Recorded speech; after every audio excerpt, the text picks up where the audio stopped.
This is Audible. African Mythology and Folklore: The Origins and History of Legends and Myths Across Africa. Written by Charles River Editors.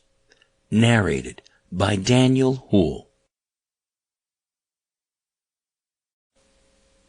Introduction. In the Lasta Mountains of northern Ethiopia, high on an arid plateau in the foothills, the settlement of Lalibela slumbered for centuries as little more than a pilgrimage site at the end of a long and weary footpath. The ancient trade routes between the Eritrean coast and the central highland redoubts that would later coalesce as the imperial capital of Addis Ababa passed 50 miles to the east of Lalibela. And from the early 13th century, after the passing of Gebre Mesqel Lalibela himself, the site slipped into decline. The focus of imperial government shifted south under the influence of successive emperors, as the holy sites of Roha faded from the popular consciousness. Only the occasional band of pilgrims made the journey over the rugged mountain passes and across the waterless high valleys to repose at the mythical site, now known only to a handful of faithful acolytes. The site first came to European attention when it was visited in the early 16th century by the Portuguese explorer Pero de Covila, who struck inland from Zila on the Somali coast in the quest for the legendary kingdom of Prester John. He was received by the Emperor Iskandar, but he was effectively held a prisoner in Ethiopia for 30 years. During that time, he visited and briefly recorded his impressions of Lalibela. Also in search of the kingdom of Prester John was the Portuguese missionary Francisco Alvarez, who arrived in Ethiopia in 1515 as part of an ambassadorial mission authorized by the Portuguese king Manuel I. There, in the court of the Emperor Dawit II, he met numerous sundry Europeans, including Pero de Covila and Niccolo Brancaleone, the Venetian painter who settled in Ethiopia in 1480, and whose artistic influence remains visible in ecclesiastical imagery all over the country. It was Alvarez who described in detail the monuments of Lalibela in his exhaustive travelogue, a true relation of the lands of Prester John of the Indies. The explorer wrote, "At a day's journey from his church of Imbra Cristo are edifices, the like of which in so many cannot, as it appears to me, be found in the world. There are churches entirely excavated in the rock, very well hewn. The names of these churches are these: Emmanuel, Saint Saviour, Saint Mary, Holy Cross, Saint George, Golgotha, Bethlehem, Makarios, the Martyrs. The principal one is Lalibela. This Lalibela, they say, was a king in this same country for 80 years, and he was king before the one before mentioned, who was named Abraham. This king ordered these edifices to be made. He does not lie in the church which bears his name. He lies in the church of Golgotha, which is the church of the fewest buildings here." In 1550, an edition of Alvarez's book was published in Venice by Giovanni Battista Ramusio, the Italian geographer and travel writer. This version included numerous drawings and plans, but who supplied these illustrations remains a mystery. The next known European visitor to the site was Miguel de Castanoso, a low-ranking soldier in the service of Cristóvão da Gama, a Portuguese diplomat and soldier who led an aggressive but ultimately unsuccessful military crusade into Ethiopia between 1541 and 1543. What took Miguel de Castanoso to Lalibela is not known, nor were his impressions recorded. By the dawn of the 17th century, Portuguese influence in Africa fell into decline, and the occasions of European contact with Ethiopia became few and far between. It would be another 3 centuries before another European would venture into the holy precincts of Lalibela as part of a British military expedition mounted in 1867. Thus, the rediscovery of the remarkable churches and the story of Christianity in Ethiopia would only be recently written. As that indicates, the modern history of Africa was, until very recently, written on behalf of the indigenous races by the white man, who had forcefully entered the continent during a particularly hubristic and dynamic phase of European history. When they began to arrive in sub-Saharan Africa in the early 16th century, Christian missionaries replaced established amidst practices with the tenets of Christianity. This was particularly true for the Catholics, who offered a faith promising eternal paradise upon the simple confession of sin. In an age of slavery, disease, and intertribal warfare, when life was unembellished, brutal, and usually short, this was a particularly seductive message. Add to this the ritual inherent in Catholic worship, the drinking of blood and the eating of flesh, and the susceptibilities of a society defined by elaborate religious rituals, and the conversion succeeded with extraordinary ease. It is also true that the Catholic spiritual hierarchy reflected the structure of African spiritual life. The first line of African worship is composed of the spirits of past ancestors, whose relationship with the living remains direct and active.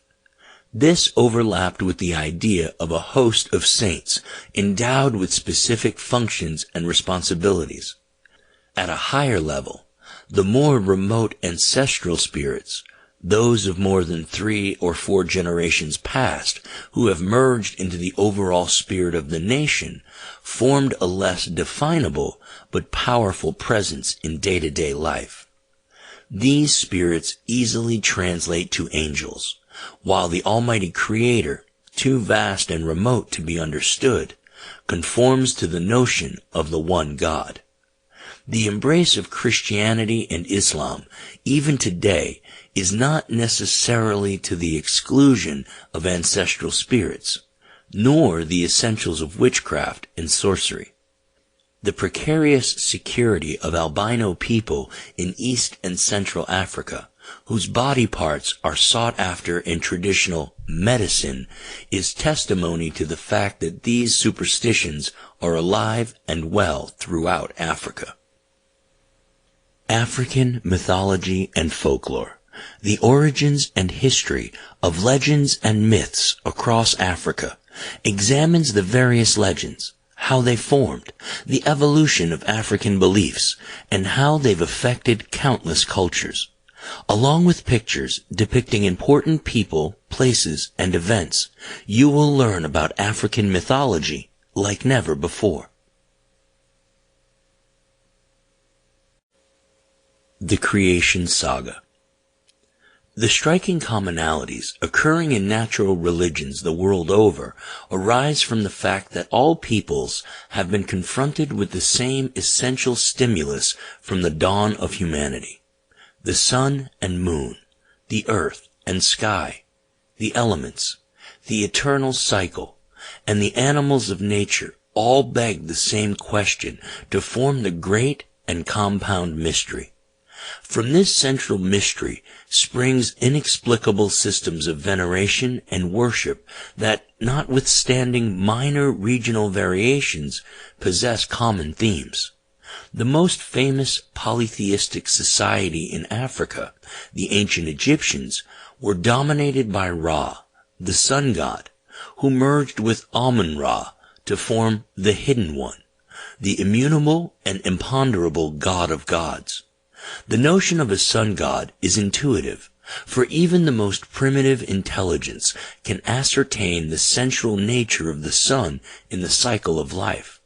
Thus, the endowment of that phenomenon with divine properties would seem quite natural. Africa comprises some 12 million square miles. It is over 3 times the size of Europe and accounts for 22% of the landmass of the world. A significant percentage of it is desert, including the Great Sand Ocean of the Sahara Desert, covering some 3.5 million square miles, as well as the Namib, Kalahari, Nubian, Turkana, and Somali deserts, which collectively add a similar area of uninhabited or sparsely inhabited regions to the whole. South of the Sahara, there lies the Sahel, a region of semi-desert populated largely by pastoral nomads. The tropical regions stretch from the Atlantic coast of West Africa, the Bight of Benin, and through the basin of the Congo River. To the east and south lies the savanna belt, stretching south as far as the southern peninsula. One of the most significant natural features of Africa is the Great Rift Valley, which commences in the Levant and reaches as far south as the Cape. However, its most recognizable features are the deep valleys and volcanoes of the Central Rift, concurrent with modern Tanzania and Kenya, overlapping into the Great Lakes region and the Continental Divide. Africa, as is common knowledge today, represents the cradle of humankind in which evolutionary threads of the human species separated from the apes.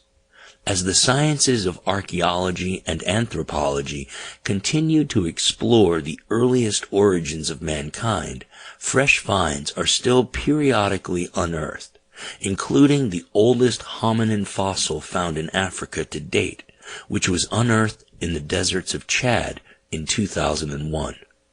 The more recent movements and distribution of the human species across the face of Africa is somewhat easier to plot thanks primarily to the study of linguistics. To plot this in all of its detail, of course, would be impossible in a work of this size, but one can draw a broad delineation into 6 major language families. Afro-Asiatic languages are those spoken throughout North Africa, the Horn of Africa, and parts of the Sahel. The Austronesian languages are those spoken in Madagascar. The Indo-European languages, introduced by European colonists and often the lingua franca of large areas today, is usually in pidgin form.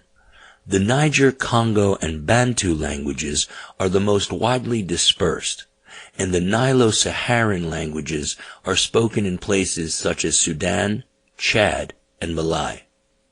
As the Christian religion steadily marched toward domination of the Roman Empire, the symbolism became that of Christ. In Coptic and Ethiopian Christian imagery and iconography in particular, many ancient Egyptian beliefs were repurposed for the sake of Christianity. This is evident in the enigmatic 12th century Lalibela churches of eastern Ethiopia, in which pagan and Christian symbolism are both freely used at a time when one religion evolved to dominate another. The notion of Christ as the Son of God, merging with the great and almighty God, the one God, is uncannily similar to the merging of Ra with Amun-Ra to create a higher caste of divinity. Africa was introduced to Christianity, beginning with the Copts of Egypt, which influenced the establishment of Ethiopian Christianity, which manifests today in the Lalibela churches. As is the case with Abrahamic faiths, their introduction into pagan lands, those societies practicing shamanism or animism, occurred thanks to an overlap of beliefs and a fundamental compatibility between faiths. Today, Africa is dominated by the Christian faith, introduced in sub-Saharan Africa by European missionaries at the dawn of the imperial era. The canons of Christianity proved compatible with the fundamentals of African belief structures. Barring the suppression of witchcraft, polygamy, and such devilish practices as drumming and dancing, the missionaries found it surprisingly easy to convert large numbers of black Africans. Historians point to the destruction of indigenous African society as a consequence of slavery and colonization, but many features of modern African Christianity contain strong, residual elements of traditional African religions. The idea of God as the all-powerful, all-knowing creator of all things is a common enough theme in the African faith for Christian missionaries to make inroads. African folk tales, particularly those seeking to explain natural phenomena such as the sun, moon, and stars, invariably feature the intervention of a supreme being. However, prior to the introduction of Christianity and Islam, the belief in a monotheistic God was an alien notion. This is true insofar as the traditional African view of the supreme being was, and is, naturalistic. But there is always something present at the center of the universe that is singular, all-powerful, and immutable. Notwithstanding numerous, inevitable regional variations and different names, the similarities are often more striking than the differences. In a nutshell, in the broader, universal sense, the African view of the Supreme Being is typically vague and ill-formed. The Supreme Being is almost always remote and dissociated from the more elemental, day-to-day human observances. It is a phenomenon that cannot be understood, and there are so few who still subscribe to animism to waste time trying. The world of ancestral spirits is far more present and immediate, and where a theocracy or priesthood exists to communicate and interpret the message of the Supreme Being, its work is arcane and beyond the knowledge of common men. Onyangopan of Ghana, Ngai of Kenya, Mwari of Zimbabwe, Roha of Tanzania, Nkulunkulu of South Africa, and a great many others all describe the existence of a supreme being. The presence of this supreme being, as with the Abrahamic God, helps account for the greater facts of creation lying beyond the tangible realities evident to the senses. Numerous names for and definitions of God have been chronicled by anthropologists over the years, but few, if any, definitive explanations have been offered as to the nature of that divinity. All that emerges is a head-scratching sense of neither knowing nor being particularly interested in whatever that element might be, but it does not typically intrude in the day-to-day lives of earthly men and women. The African Supreme Being is not the God of Islam and Christianity, demanding worship and veneration, but something utterly disinterested in the minutiae of universal life. The responsibility of localized phenomena belongs to a bewildering plethora of natural spirits. Variations on the mythological character of the Supreme Being are not only regional, but localized, with no two individuals inclined to agree when asked. Even in terms of creation myths, the idea that the Supreme Being created man alongside all the creatures of the earth, and indeed the earth itself, is not universal. In the case of Mulungu, for example, the common Malawian name for the Supreme Being, legend tells of that being having asked from where all the beings and creatures wandering the earth have come. In other versions, the human species emerged from some spontaneous generation, while the animals are referred to as Mulungu's people, in contradistinction from mankind. Sometimes, the name of this Supreme Being is the same as the name for death. Not infrequently, death as a phenomena is in some way connected to the work of a Supreme Being. All of this leads to the matter of creation myths and stories, which vary enormously from place to place and culture to culture. The creation myths and stories of Africa are so many and varied that we can only touch on a handful here. Most, in one way or another, are formed by the natural elements in existence around an individual people or interlinked group of peoples. The Nile, for example, obviously informed the ancient mythology of Egypt, and Mount Kilimanjaro influenced the creation myth of the Wachaga people of northeastern Tanzania. The most widely distributed African language group by far is that of the Bantu. The story of the Bantu's dispersal is one of the most interesting sagas of African history. In a phenomena known as the Bantu migration, or as modern anthropology tends to prefer, the Bantu expansion, the Bantu race radiated outward from its source to dominate much of Africa by way of incremental migration over hundreds of years. It would, perhaps, be fair to remark that most outsiders think of an African in terms of the typical Negroid or Congoid type, making up the vast preponderance of African population. These are the Bantu. The Bantu originate in the region of the Niger Delta, bordering modern Nigeria and Cameroon. Sometime around 1000 to 2000 BCE, pressures on the land and the later development of Iron Age technology prompted a steady, outward expansion.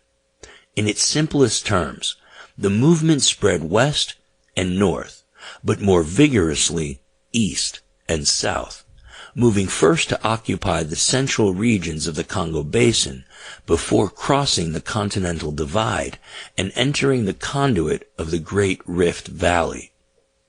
This channeled the migrations north and south, eventually distributing the Bantu language across most of East Central Africa and vast swaths of the south. During the course of this advance, more ancient Neolithic races were displaced, absorbed, or assimilated.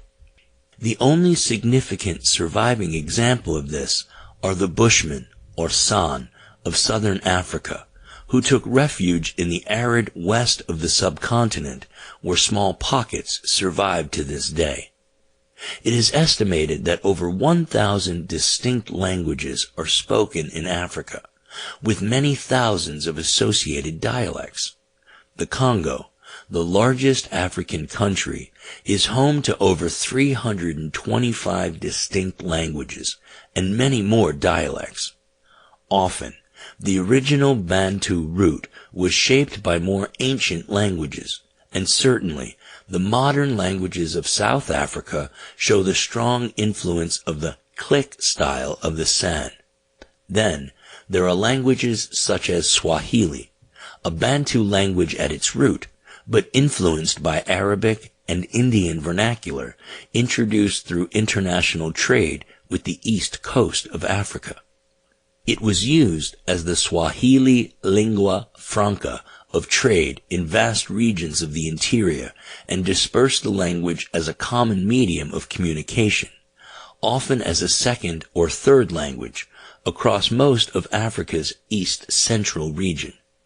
This southward movement of the Bantu brought with it peculiar myths and legends associated with the ancient origins of the race, with many more gathered along the way.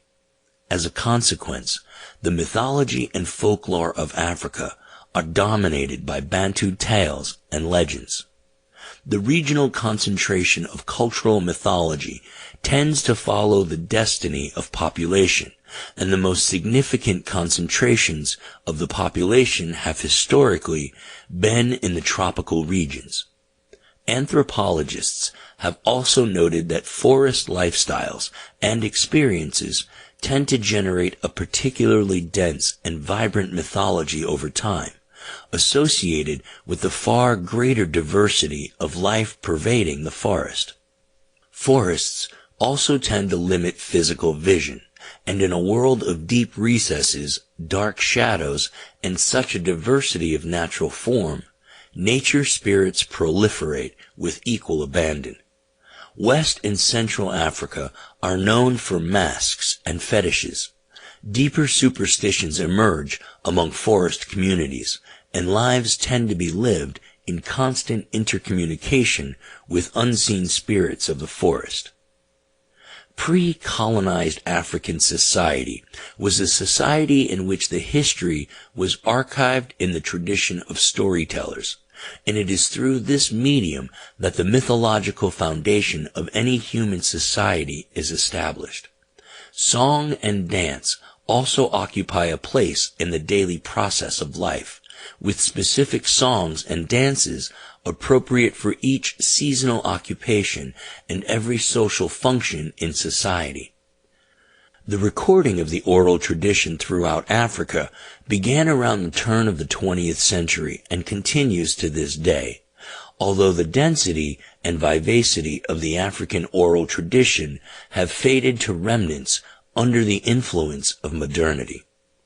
The urge to understand the world and the machinations of nature has always been strong.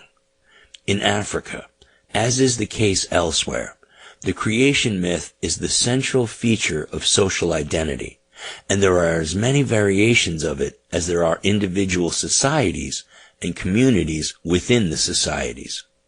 Perhaps the most quoted creation myths in encyclopedias of African mythology are those of the Yoruba, one of the principal language groups in modern Nigeria.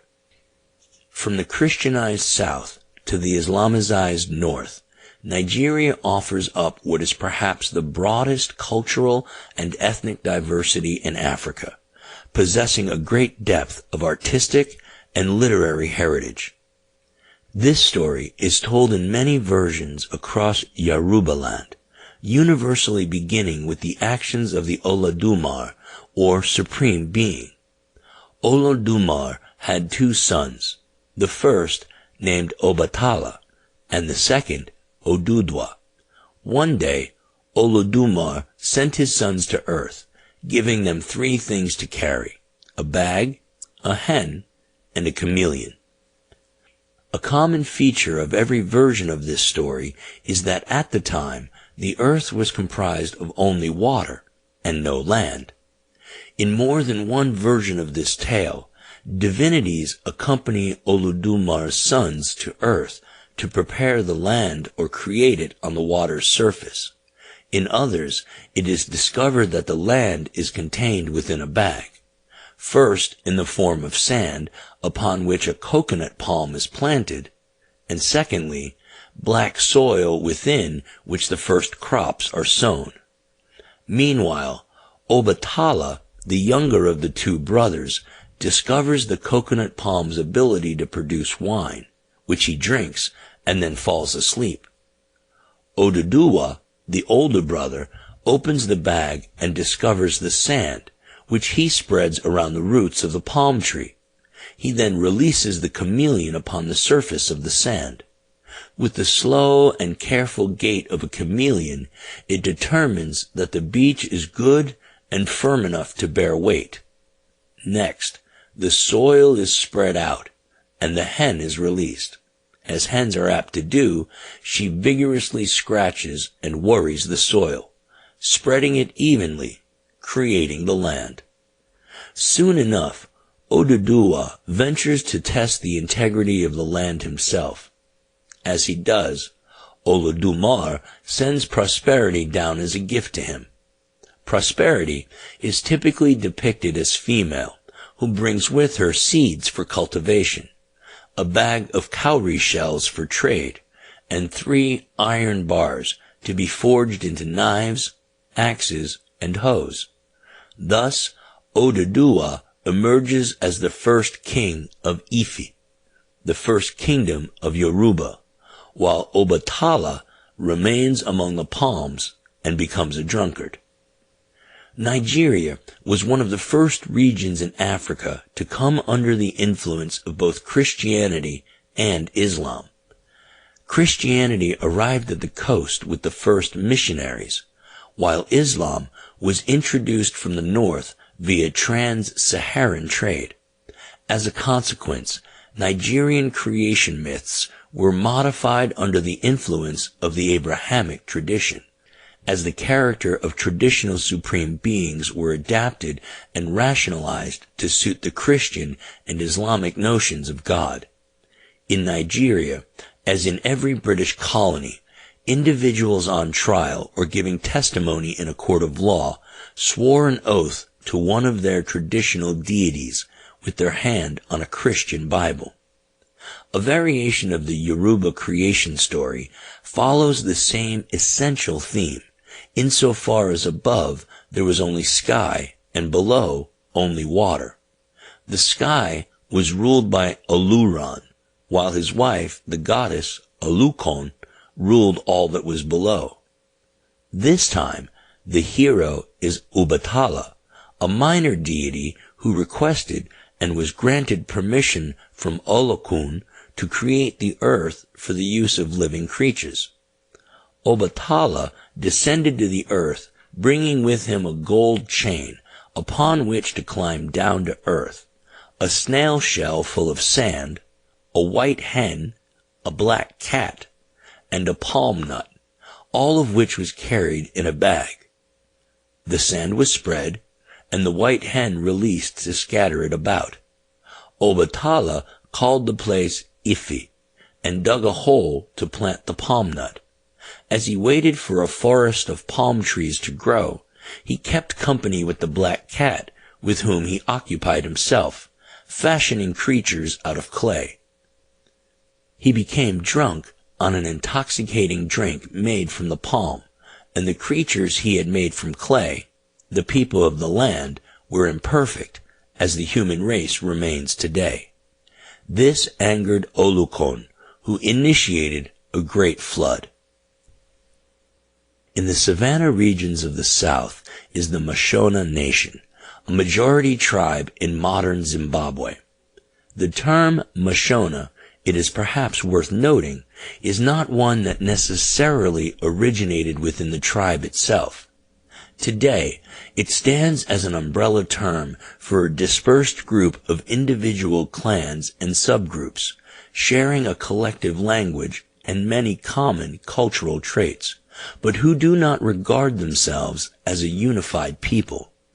The name was applied by the second major tribe of Zimbabwe, the Ama Ndebele, a close blood and ideological relative of the Zulu, and until the colonial period, the military dominant of the two.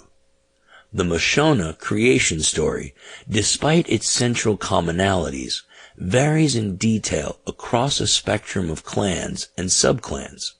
Nonetheless, the most commonly cited version tells a poignant love story between the earth and the heavens.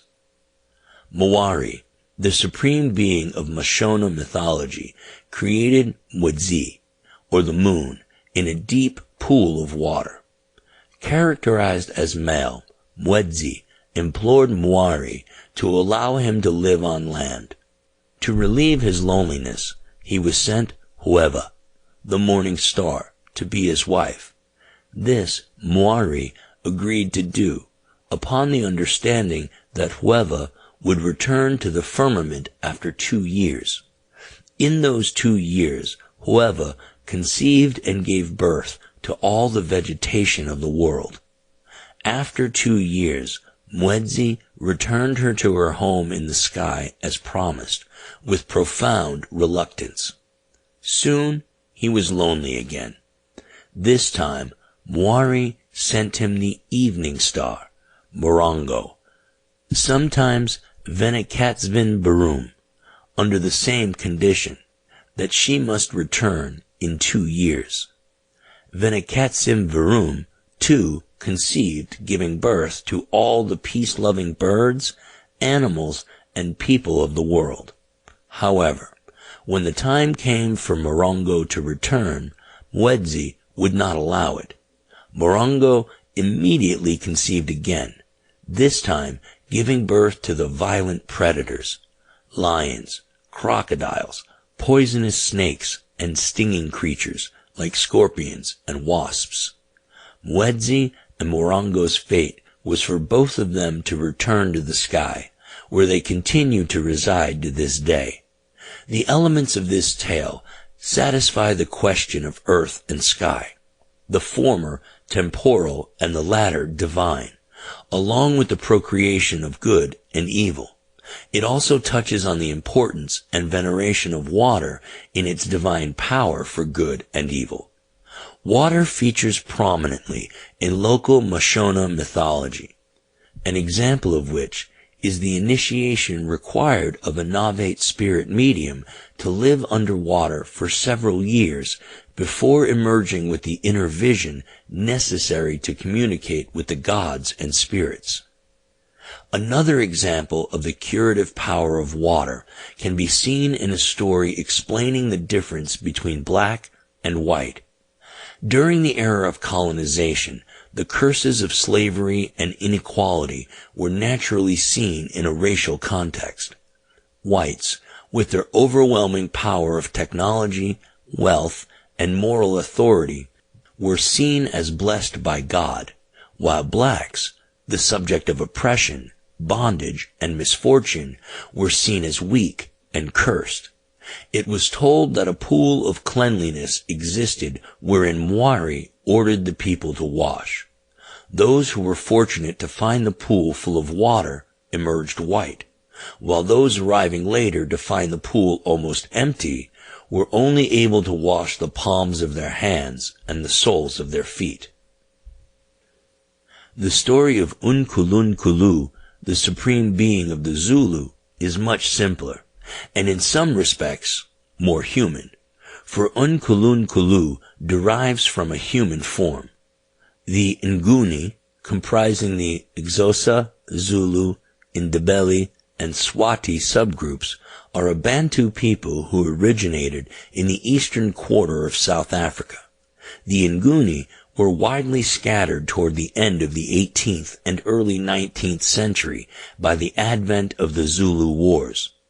As a consequence, Nguni languages are spoken in regions as dispersed as Zimbabwe, Mozambique, and Malawi, with a similar dispersal of Nguni folklore and mythology. Long ago, as the story goes, the earth existed only in darkness, with nothing but a single seed representing life in its latent form. At some point, under ill-explained circumstances, the seed sank into the ground, and from it emerged a vast bed of reeds, known as Uthanga, or the source of all things. As time passed, a single reed transmuted into the form of a man named Unkulunkulu, the first man, and creator of all things. In time, other reeds began to grow into men and women. Others grew cattle, fish, and wild animals. These Unkulunkulu plucked off their branches and set free on the land. He then created the mountains, rivers, valleys, wind, rain, sun, and moon. He taught the people to cultivate, cook, hunt, and make fire, and he named each and every creature of the earth. Thus, Unkulunkulu was, indeed, the first man and the creator of all things, but he remained human. When all of this was complete, he sent out a chameleon to deliver the message to the people that they, like he, would be immortal. The chameleon went about this task very slowly, irritating Unkulunkulu, who sent a speedier lizard in his wake to announce the presence of death. The lizard reached the village much sooner, and death has been among the people ever since. As the creator of all things, Unkulunkulu remained immortal and divine. In other versions of the tale, the lizard eavesdrops on chameleon's instructions and out of envy rushes ahead to deliver the opposite message. Another interesting aspect of this tale is that early Christians, who were often the first to commit the oral traditions of their converts to written archives, adapted the messenger of eternal life, role of the chameleon, casting him as a symbol of Jesus Christ, without appreciating the nuance of the chameleon's position in Bantu mythology. The notion of man having sprung from a plant is a common theme in Bantu mythology. The folklore of the Hirora people of Namibia speaks of man springing forth from the Omum Borum Bonga tree. Other traditions suggest that man emerged from a cave. In societies such as the Nguni, for whom cattle form a central social currency, man and cow often appear together. Another feature of Bantu mythology is the tendency for creation stories to dwell on the emergence of their own people without necessarily attempting to explain the creation of mankind as a whole. It was observed by early anthropologists that while the Zulu, Xhosa, and other allied groups coexisted for a period with the San, no effort was made to include the San in their tales of creation. It is possible they did not see the San as human in the same sense as themselves, but created along with the wild animals, existing as a species different than man. The Bakuba to the north in the Congolese rainforest is a dispersed tribe of the Congolese rainforest, a remnant of what had, at one time, been a powerful and dynastic kingdom dating back to the 6th century. The Bakuba creation myth tells of one great god, Mbombo, who was solely responsible for the creation of the universe. It is a curious tale filled with unexpected and ungodly imagery. Known sometimes as the Great White Spirit, Mbombo ruled over a world comprised of only water in a universe of darkness, in a theme strikingly similar to that of Unkulunkulu. That is, however, where the similarity ends. One day, after a particularly violent gastric upset, Mbombo vomited up the sun, moon, and stars. Suddenly, there was light and warmth, and from the heat of the sun, clouds rose from the water. As the level of the water dropped, so land began to appear. Mbombo vomited again. This time, up came trees, animals, and people. In this way, by successive bouts of stomach upset, Mbombo eventually regurgitated all that is recognizable in the world today. The only product of all of this vomiting that was not benign in nature was lightning, which was so impulsive, unpredictable, and destructive that Mbombo eventually banished it from the earth to live in the sky, where it remains to this day. Lightning was, however, useful for the creation of fire. Exiled beyond the earth, the people were without fire, and Mbombo instructed them how to draw fire from trees. This periodically enraged lightning, causing it to strike the earth on occasion. There are numerous variations on the theme of gods creating man from clay, originating in every corner of the world. In Greek mythology, Prometheus fashioned men from clay, as did the Egyptian god Khnum. A variation of the Yoruba creation story sees Obatala creating mankind from clay, and similar themes are found in cultures as widely dispersed as the Maori and Inca. One such tale is told by the Shilluk people, described as a Luo-Nilotic people of South Sudan residing on both banks of the Upper Nile. The supreme being of the Shilluk is Juok, who modeled all the people of the world from clay. While he was involved in this work of creation, he wandered the world, finding clay in the land of the white man, and from this fashioned the white race. In Egypt, along the banks of the Nile, he encountered red mud, from which he made the brown races. Lastly, when finding his way to the land of the Shilluk, he came upon the rich, black earth in which all things grow, and from that he created the black race. As he sat with a lump of clay before him, Juok thought to himself, I will give men long legs to run in the shallows while fishing, like the pink flamingos. I will give them long arms to swing a hoe the way a monkey swings a stick.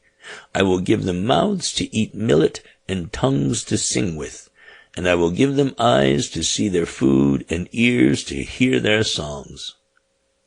Other southern Sudanese variations tell of God baking his clay men and women in a bread oven, leaving them so long they burned, creating the black race. Trying again, anxious not to make the same mistake, he removed them from the oven early, and they were underdone, thus creating the white race. Trying for a third time, he succeeded. From this emerged the terracotta-colored people of the brown race, which he considered perfect. They were, as a consequence, permitted to remain in the fertile regions of the Nile. As was true with the river Nile, the prominent geography of a particular landscape often informed the mythology of the people residing upon it. As has frequently been the case throughout the history of mankind, mountains are endowed with peculiar significance. Wherever a great mountain is present, a deity invariably resides upon it. In Kenya, the Kikuyu deity Ngai occupies the summit of Mount Kenya, while Roha, the god of the Wachaga people of northeastern Tanzania, lives on Mount Kilimanjaro. Table Mountain, known to the Kosian as Herokawago, meaning mountain in the sea, is the signature feature of the southernmost African city of Cape Town, and the home of Kamada, the supreme being of the Kahoi. While busy creating dry land out of the sea, a sea dragon called Inkanyamba tried to stop him. A great battle followed, in which 4 great giants joined on Kamada's side. When the battle was over and the dragon defeated, the giants were turned to stone, forming the features of the mountain. The largest was given the name Umlindi Wemingizimu, or Watcher of the South, and it became Kamada's home. The Great Rift Valley is home to Africa's highest mountains and several major lakes, among them Lake Tanganyika, Lake Victoria, and Lake Malawi. Along the eastern shore of Lake Malawi resides a people known as the Yao, a branch of which are also coastal dwellers who have been in contact with Arabic traders for generations. They are, as a consequence, predominantly Muslim, but that does not preclude elements of ancient culture and faith in their folklore and mythology that remain evident today. It is their belief that in the earliest times, their traditional god, Mulungu, lived on the earth in a condition of peace and plenty. Death and cruelty were unknown until one day a chameleon built a fish trap which he dropped into the river. The following morning, the trap was full of fish, which he ate before returning the trap to the water. Each day, his catch diminished until one day, all he found in the trap was a tiny man and woman. Having never seen such a thing, the chameleon took them to Mulungu, who, after examining them, ordered that they be released on the earth to walk around. Soon enough, the man and woman grew in stature, and the first thing they did was to strike a flint and start a fire which blazed through the forest. Animals were caught, killed, and cooked on the fire. Astonished at such cruelty and barbarity, the creatures of the earth fled. The chameleon went into a tree, followed by the spider, who climbed so high he reached the sky. Mulungu begged to follow and was thrown down a thread of silk, upon which he climbed to join the spider. Mulungu fled the earth to escape the brutality of mankind. There he remained, adding his measure of blame to the maligned chameleon for bringing all of this about. The chameleon, as we have heard, occupies a unique place in the mythology and superstitions of Africa, in particular among the Bantu. Even today, there are few native Africans who can abide being in the proximity of a chameleon. In many cases, the notion of the chameleon's otherworldly ability to change color and its curious mannerisms are tantamount to witchcraft, as its role as the deliverer of evil spells. It also brings with it the message of death. A chameleon bite is reputed to have the effect of reversing good fortune, turning a man into a woman, of inflicting a wound that cannot heal, or of causing madness. The lizard, who carries the message of death, is also despised, but not with quite the same irrational fear as the chameleon. The chameleon is found in the mythology and folklore of almost every African society. While it is almost always a malevolent character, neutral or helpful chameleons are not unheard of, though rare. Chameleons can provoke infertility, madness, and melancholy, and when they die, their bones regrow in tiny replicas of themselves. The Swahili people are perhaps one of the most famous and recognizable of the African races. They are a people of the Indian Ocean coast, stretching from the shores of Somalia to the island of Zanzibar. Their influence on the land and people of East and Central Africa has been profound, evidenced by the geographic scope of the Swahili language spoken throughout Tanzania, Kenya, and Tanzania, and in large areas of Somalia, northern Mozambique, Rwanda, Burundi, and much of eastern Congo. Coastal dwellers, the Swahili traditionally acted as middlemen between the Arab and Indian traders of the coast and the vast resources of the interior. Through long exposure, the race is now predominantly Muslim, with considerable interbreeding and the adoption of an Arab style of life, dress, and worship. The Swahili story of creation is the last one in this section, and predictably, it is an African adaptation of ancient Semitic beliefs influencing both the Bible and the Quran. At first, there was only God, known as Mungo. God created a light. At first, it was only the dawn, but soon enough there came the day, with light in all of its majestic spectrum, and he was pleased with the result. Then, in his omnipotence and all-knowing nature, he created everything that was and all that would ever be. Every human being ever to reside upon the face of the earth was created at that moment, as was every thought, action, fortune, or misfortune until the end of time. First came the souls of the prophets, the saints, the holy men, and the devout, who would exist only in the glory of him, decreeing that their souls would reside forever in light. After this, God created the angels.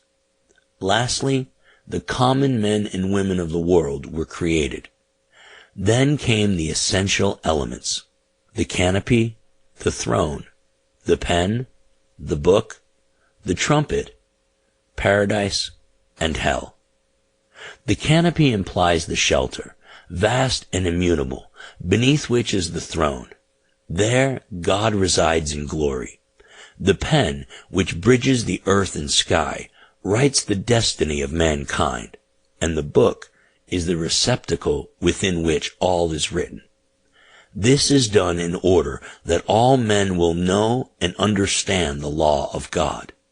The trumpet is to announce the end of days and the time of judgment, opening a pathway for the soul of man either to paradise or hellfire. On a somewhat less orthodox plane, between the throne of God is a tree known as the cedar of the end, the leaves of which are infinite in number, representing the lives of every individual living. When a leaf falls off the tree, it is swept up by an angel known as Induli Ntawa Roho, or the Reaper of all souls, and taken to its representation on earth, which is then informed that his or her time has come. The soul is then taken, offering no respite or delay.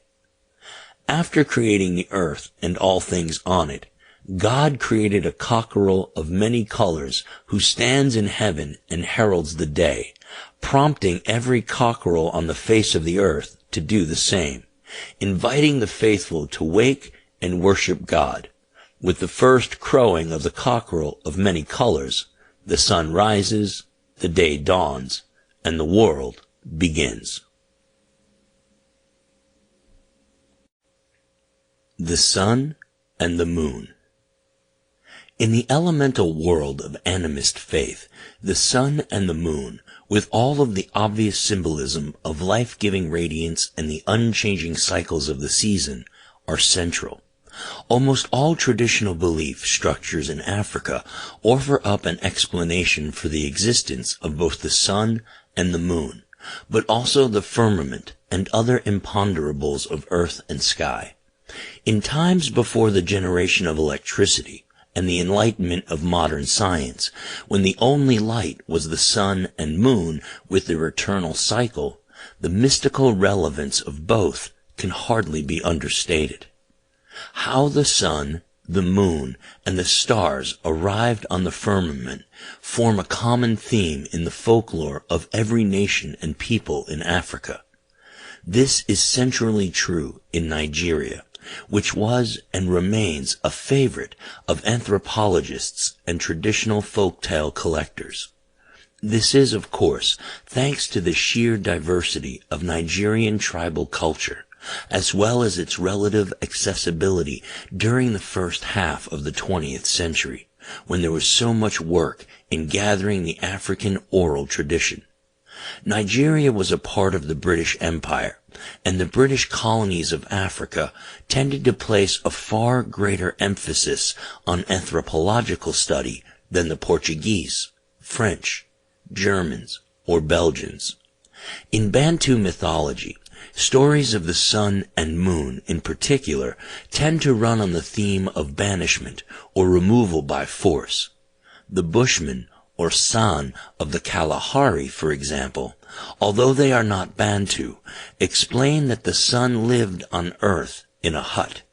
As a consequence, his light shone only in the vicinity of its door. One day, some children hurled him into the sky, and there he remained. The Milky Way was formed by another mischievous child throwing hot ashes into the sky.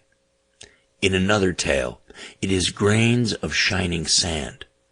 This essential theme, that the sun was thrown into the sky, is echoed throughout Bantu mythology, although it takes on various forms in different regional groups.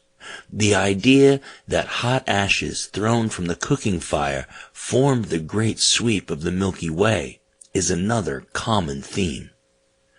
The Efik people of southeastern Nigeria offer a more elaborate version, commencing with the idea that sun and water, as separate elements, lived in a close and harmonic friendship, residing on the surface of the earth. Sun regularly visited water, though the water never returned the visit. When the sun asked water why he never visited, water replied that sun's house was simply not big enough to contain him. Sun scoffed at this and insisted that water come to his home as a guest. Sun, it is perhaps worth noting, was married to Moon, and the two lived in a large compound. One day, as promised, water paid a visit. With him, he brought all of the sundry creatures of the ocean. As water had predicted, sun and moon were thus forced to flee, taking refuge in the sky, where they have remained ever since. A popular folklore character from West Africa, and Nigeria in particular, is Anansi, who is typically represented as a spider. The character of Anansi was transported across the Atlantic during the era of slavery and is, consequently a character appearing in folk tales originating from the Caribbean and the Americas. One particular folktale explaining the relationship between the moon, stars, and sun opens with Anansi, on this occasion apparently represented in human form, and his son, Kwiko Tsin, who suffers from a great scarcity of food on land. Kwiko Tsin leaves the homestead one morning, as he often does, to try his luck at hunting. He is successful, killing an antelope with his spear. He calls his father to see. Pleased with such good fortune, Anansi instructs his son to watch over the body of the antelope while he returns for a basket in which to carry the meat. While Anansi is away, Kwiko Tsin is visited by a dragon, or a monster of some description, that breathes fire and hungers for human flesh. Kwiko Tsin flees, leaving the monster alone with the dead antelope, in which he has no particular interest. When Anansi returns and is told the story by Kwiko Tsin, he decides that the pair will hunt the monster. They do not have to wait long, as the monster smells human flesh, finds them, and carries them away to his lair, where a great many other unfortunates are being held captive and awaiting consumption. Kwiko Tsin gathers them together and proposes a plan of escape. The others are terrified, knowing the great power of the monster and the loyalty of the white rooster who guards them, crowing loudly the moment at which they try to escape. 40 bags of grain are stored in the larder, and this is scattered across the compound, for Kwiko Tsin knows the rooster will not crow if he has grain to occupy his attention. As the rooster obligingly eats, a rope is woven out of hemp, symbolizing, perhaps, the web of a spider. Kwiko Tsin proposes hurling the end of the rope into the sky for the gods to catch. It is by this means they will escape. When the rope is complete, it is flung into the sky where it holds fast, and the captives quickly escape. When the monster discovers the ruse, he scrambles up the rope in pursuit. But once they are safely among the gods, Kwiko Tsin cuts the rope and the monster plunges to his death.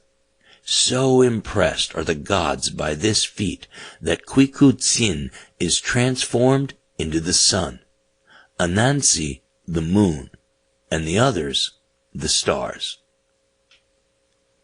According to the Yoruba, another Nigerian society rich in cultural narrative, the sun was created by Obatala, son of the sky god.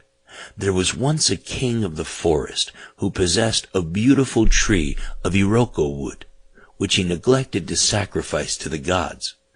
Irritated by this, Obatala turned the tree into gold and ordered the artisans of heaven to create from it a jar and a boat.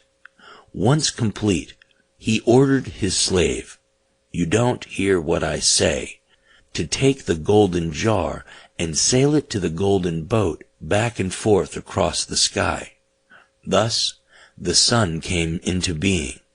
The moon, on the other hand, was created by Olodumare himself in the form of a flat, round flintstone that spins slowly in the sky, revealing its full form for only 3 days of the month. Why the sun is brighter than the moon is explained by the Wuti people of Cameroon in another tale of trickery and deception. The sun and the moon once shone with equal radiance until one day the sun suggested to the moon that they both bathe in the river. To this the moon agreed. In the interest of modesty and decorum, the sun suggested he bathe out of sight around a bend, advising the moon that when he saw the water boiling, he would know he had entered. Instead, The sun ordered his children to light a fire and throw embers into the water. As the water steamed and boiled, the moon took his turn. When he finally emerged, his brilliance had been almost entirely quenched. Thus, the sun alone shone brightly in the daytime sky, while the moon crept out only at night. The moon, however, schemed for revenge. Some time later, a great famine visited the land, and the moon suggested to the sun that they both kill their wives and children to ease their hunger. To this, the sun agreed, and so the moon told the sun that he would go upriver to kill his family first, and when the river ran red with blood, the sun would know it had been done, and he would do likewise to his family. Soon the sun saw the river flowing red, and he killed his wives and children, throwing their bodies into the water. The moon, however, had simply thrown red clay into the water. This is the reason why the sun shines brightly, but it is lonely during the day, while the moon glows softly at night, surrounded by all of the stars, who are his children. Animals in African folklore. As we have heard, the chameleon is a creature the Africans traditionally regard with fear and suspicion. Other birds, animals, and reptiles are also represented as characters in folklore, according to their peculiarities. The hare, for example, is seen as a nimble and lithe trickster, as is common with many other international cultures. South African native folklore and mythology are particularly rich with allusions to birds. The word for bird in Zulu is ingoni, while in Tswana it is ingonyani. In both instances, this translates to fat or fattening, which implies that birds are harbingers of fertility and plenty, and with good reason. Migratory birds typically arrive ahead of the first rains, announcing the planting season. A bounty of birds tends to bode well for a bounty of rain, which in turn promises a year of fattening. Birds also carry human souls skyward. They are also receptacles of human spirits that have achieved divine perfection.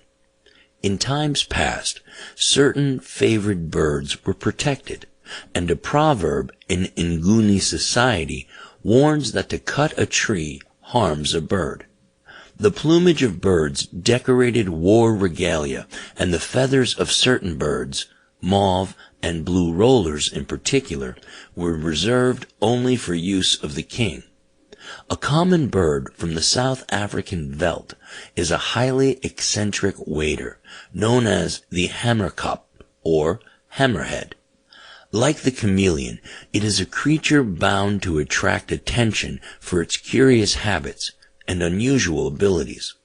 It is also a creature deeply revered by indigenous South Africans, some for reasons of wariness and fear, and others in admiration.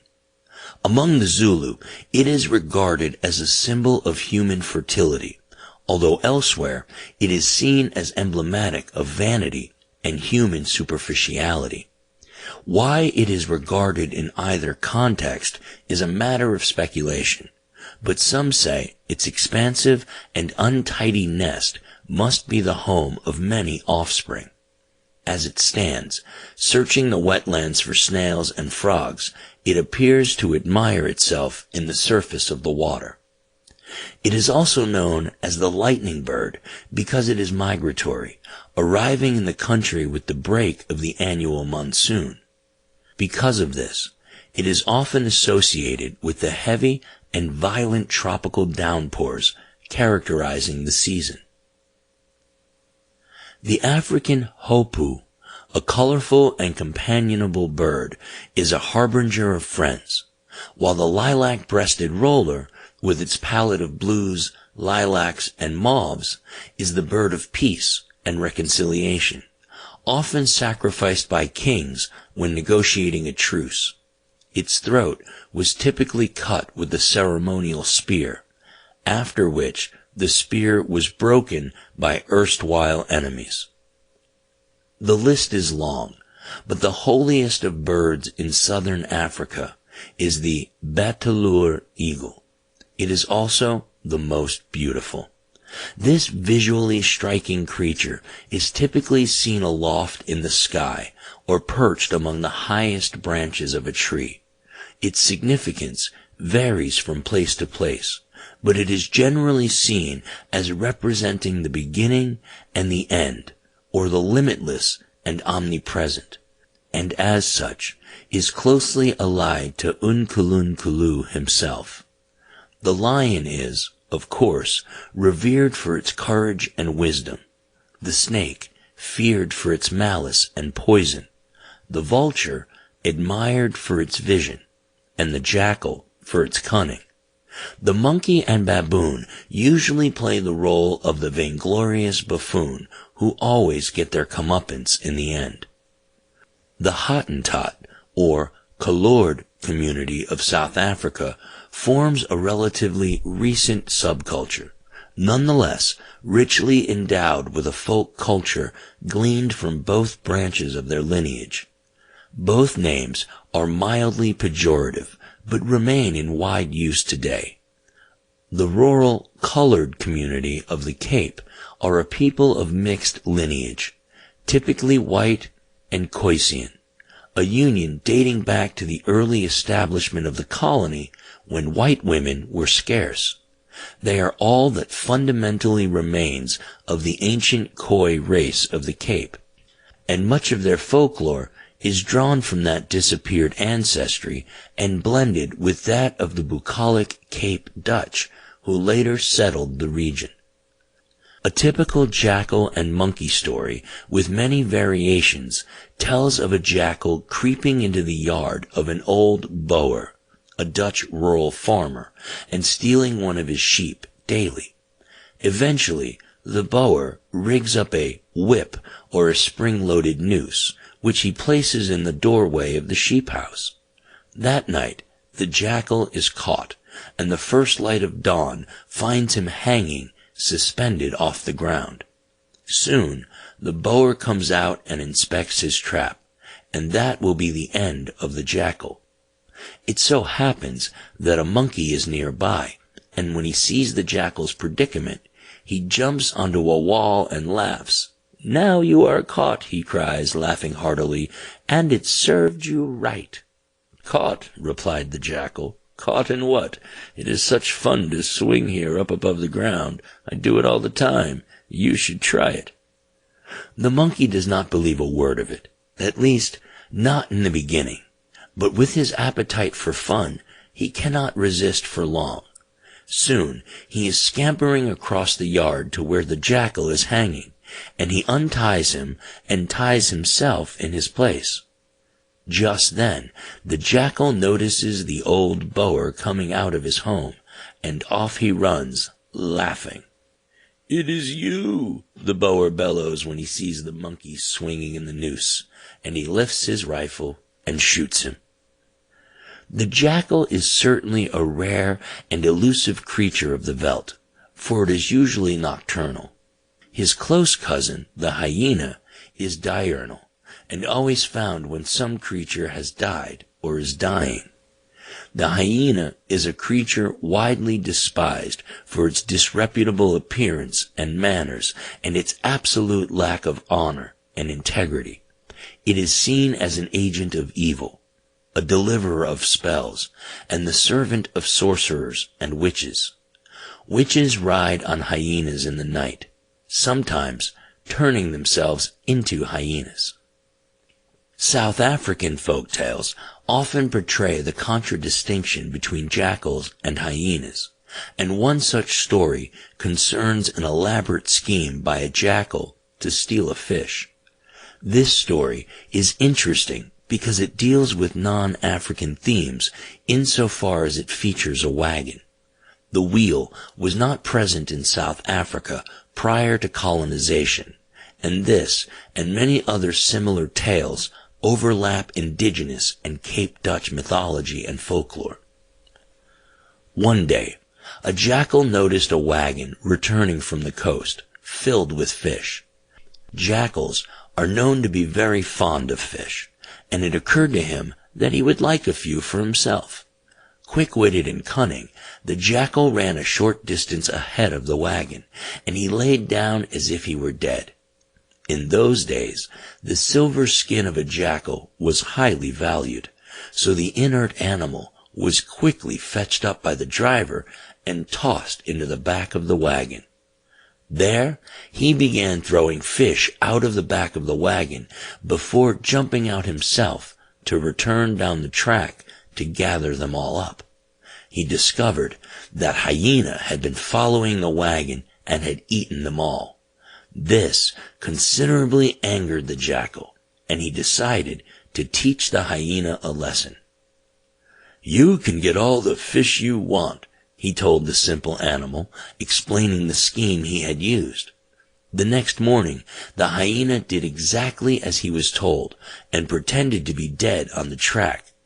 But no one places any particular value on the mange and flea-ridden pelt of a hyena, and the driver stepped off the wagon and delivered the hyena a sound beating with a club. The hyena remembered the jackal's advice to play dead, and he did. Before long, he was left bleeding and bruised on the side of the track, listening to the jackal's gay laughter as he ran away. Animal fables and parables populate the landscape of African folklore, from one end of the continent to the other, and the broad similarities in theme and meaning are often quite striking. A popular West African tale tells the story of how the chameleon became king. In the days of yore, the animals lived wild, without rulers or laws, and the world was unruly, violent, and wicked as a consequence. One day, the animals gathered in Congress to decide that the time had come for them to choose a king from among them. Since nothing like that had ever been attempted before, there was none who knew how it was done. The first and most obvious candidate was Lion, but many of the animals were afraid of him. Next, it was Wild Dog, who suggested himself as a candidate, but the sheep and goats would have none of that, and so it went. Eventually, it became clear that pleasing everyone would be impossible, so another way was suggested. Some distance away, there stood a great stool under a wide tree where some believed the gods to reside. It was decided that a great race would be held, and the first among them to sit on the stool would be the king. The day of the race came, and the animals set off. Hare streaked ahead and arrived at the stool comfortably ahead of anyone else. As he was about to sit upon it, however, he heard a voice speak, warning that Hare was not the first to sit upon the stool after all.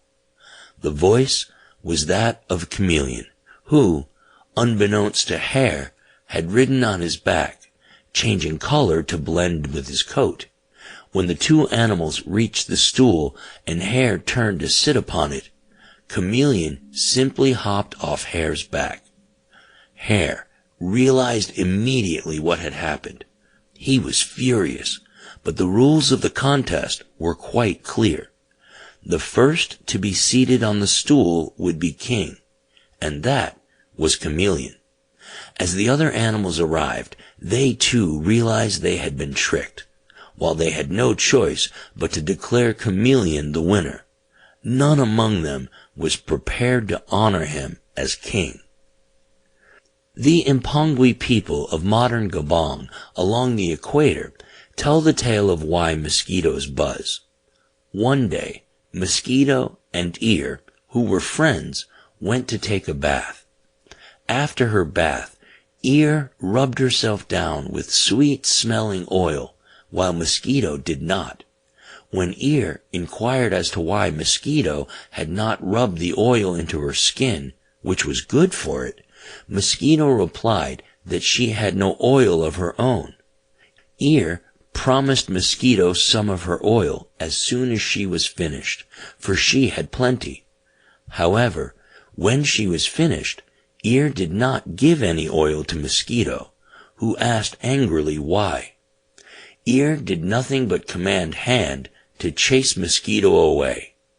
Ever since, Mosquito has bothered Ir by incessantly pleading in a high, whining voice for the oil promised to her long ago.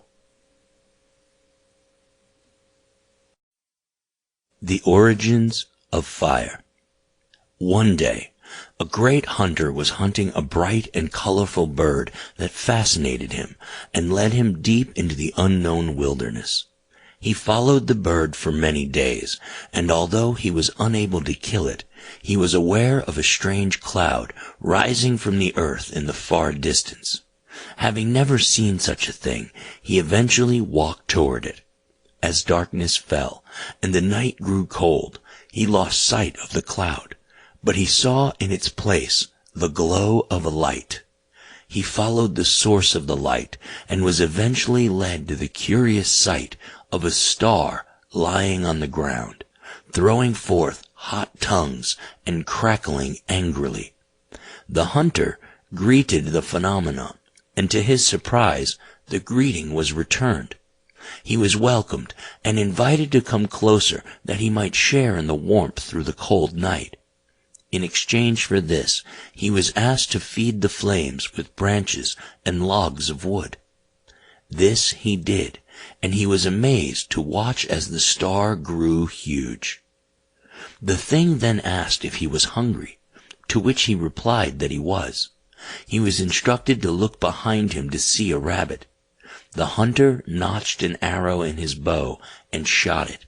He prepared to eat the meat raw, as was his custom, but the star suggested he roast the meat over its flames so that he might enjoy it more. While he had never heard of this before, he nonetheless did as he was told and roasted the meat on the tip of his spear. He found that when he ate it, it did indeed taste delicious. The next morning, the hunter asked the object if he could carry him home with him so that he might have warmth at night and roasted meat every day. This the flames refused. The star was never meant to travel, never meant to be moved, never meant to have left the place in which God had created him. If he were moved, he would become a danger to man and beast. Moreover, the hunter must tell no one, for if he did, someone would inevitably seek to steal the star. To this the hunter solemnly agreed. With that, he returned home, taking with him some of the roasted meat. When he arrived at home, he gave a little of the meat to his wife. This was certainly a mistake, for thereafter she demanded more. He visited the star often, keeping it fed and using it to roast meat, and the two became fast friends. The hunter's wife, however, told her friend about the delicious roasted meat, and word soon got out. One day, as he left his home to travel to the star, the hunter was followed. As he slept that night, the intruder crept up, seized a burning brand, and ran off with it, trailing behind him a shower of sparks. It was not long before the thief realized that he was being chased by fire, and he dropped the burning brand and fled. The fire burned the land, dying out only when it had consumed the savanna and all of the villages in it. The villagers saved themselves by crossing a river, but when they returned to their smoldering village, they found their food cooked, their clay pots fired, and much else besides. From that day, the people were respectful of fire, accepting the occasional conflagration in exchange for the opportunity to cook, bake clay, and smelt metals. The kingdoms of Africa. Much of Africa in the pre-colonial era existed under the dispersed rule of petty chieftainships and localized rulers.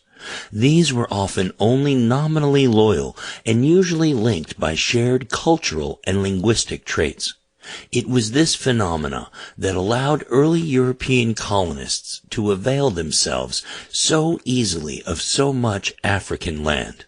To play one petty chieftain off another in an environment of mutual antagonism proved child's play, time and again.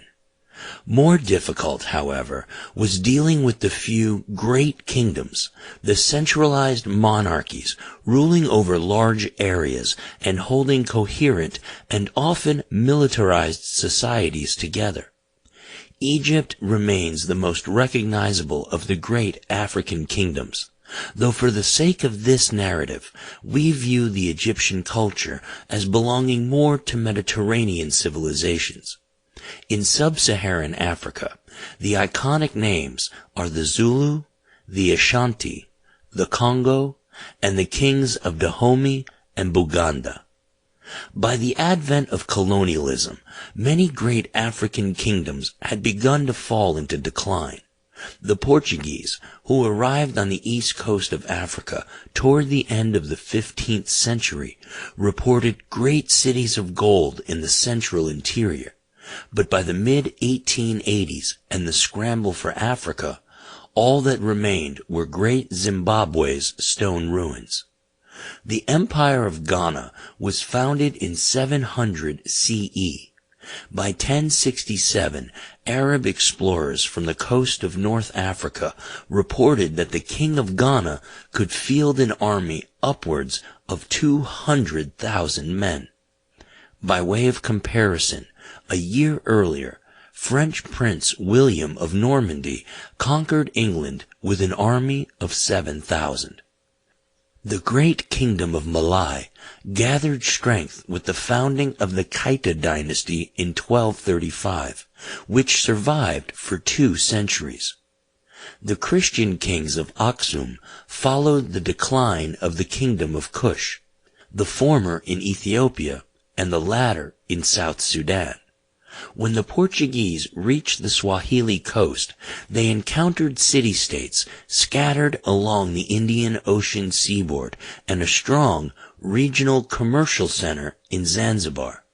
Further south, toward the end of the 18th century, the powerful Zulu warrior King Shaka emerged to unite the disparate tribes of the Nguni into one of the greatest warrior empires in African history. Perhaps one of the most sophisticated and accomplished kingdoms in Africa was the Buganda, which was still viable and in existence when the territory of Uganda was declared a British protectorate. The Buganda kings were able to trace their common origins to a man named Kintu, perhaps originating in South Sudan, who invaded from the north.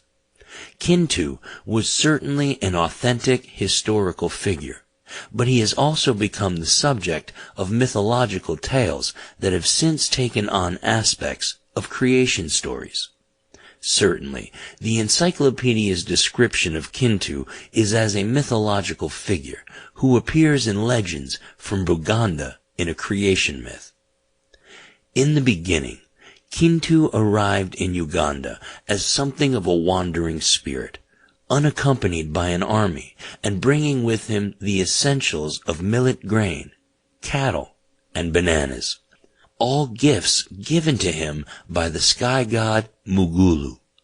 Mugulu also sent his eldest daughter, Nambi, and her unnamed younger sister down from the sky. In some versions of this story, it is Mugulu's sons who come to earth in the company of their sister, Nambi. But in each case, they encounter Kintu and engage him in conversation. Nambi is impressed with Kintu and decides that she would like to marry him. She is, however, cautioned by her father and siblings that Kintu might not be all that he seems. Indeed, it was not really possible to determine if he was even human. This leads to the requirement that Kintu prove his humanity, which he does through a series of 5 trials. These trials adopt a Herculean flavor when he is required to complete a mammoth meal, cut stone with a copper axe, fill a pot with dew, and select a particular cow from a herd of thousands. Each task he completes in part thanks to the intervention of some kindly but mystical creature, and in part because of his resource and ingenuity. Kintu is duly married to Nambi and inherits the kingdom of earth. Another powerful dynastic kingdom of Uganda was the Bunyoro, which existed in the east of Uganda from the 13th to the 19th century. As is the case with Kintu, the saga of the first man is often the same as that of the first king, and often that of the first or supreme god. The Bunyoro origin story is strikingly similar to that of Buganda, but with reversed gender roles. In the early times, there was only the heavens and the underworld.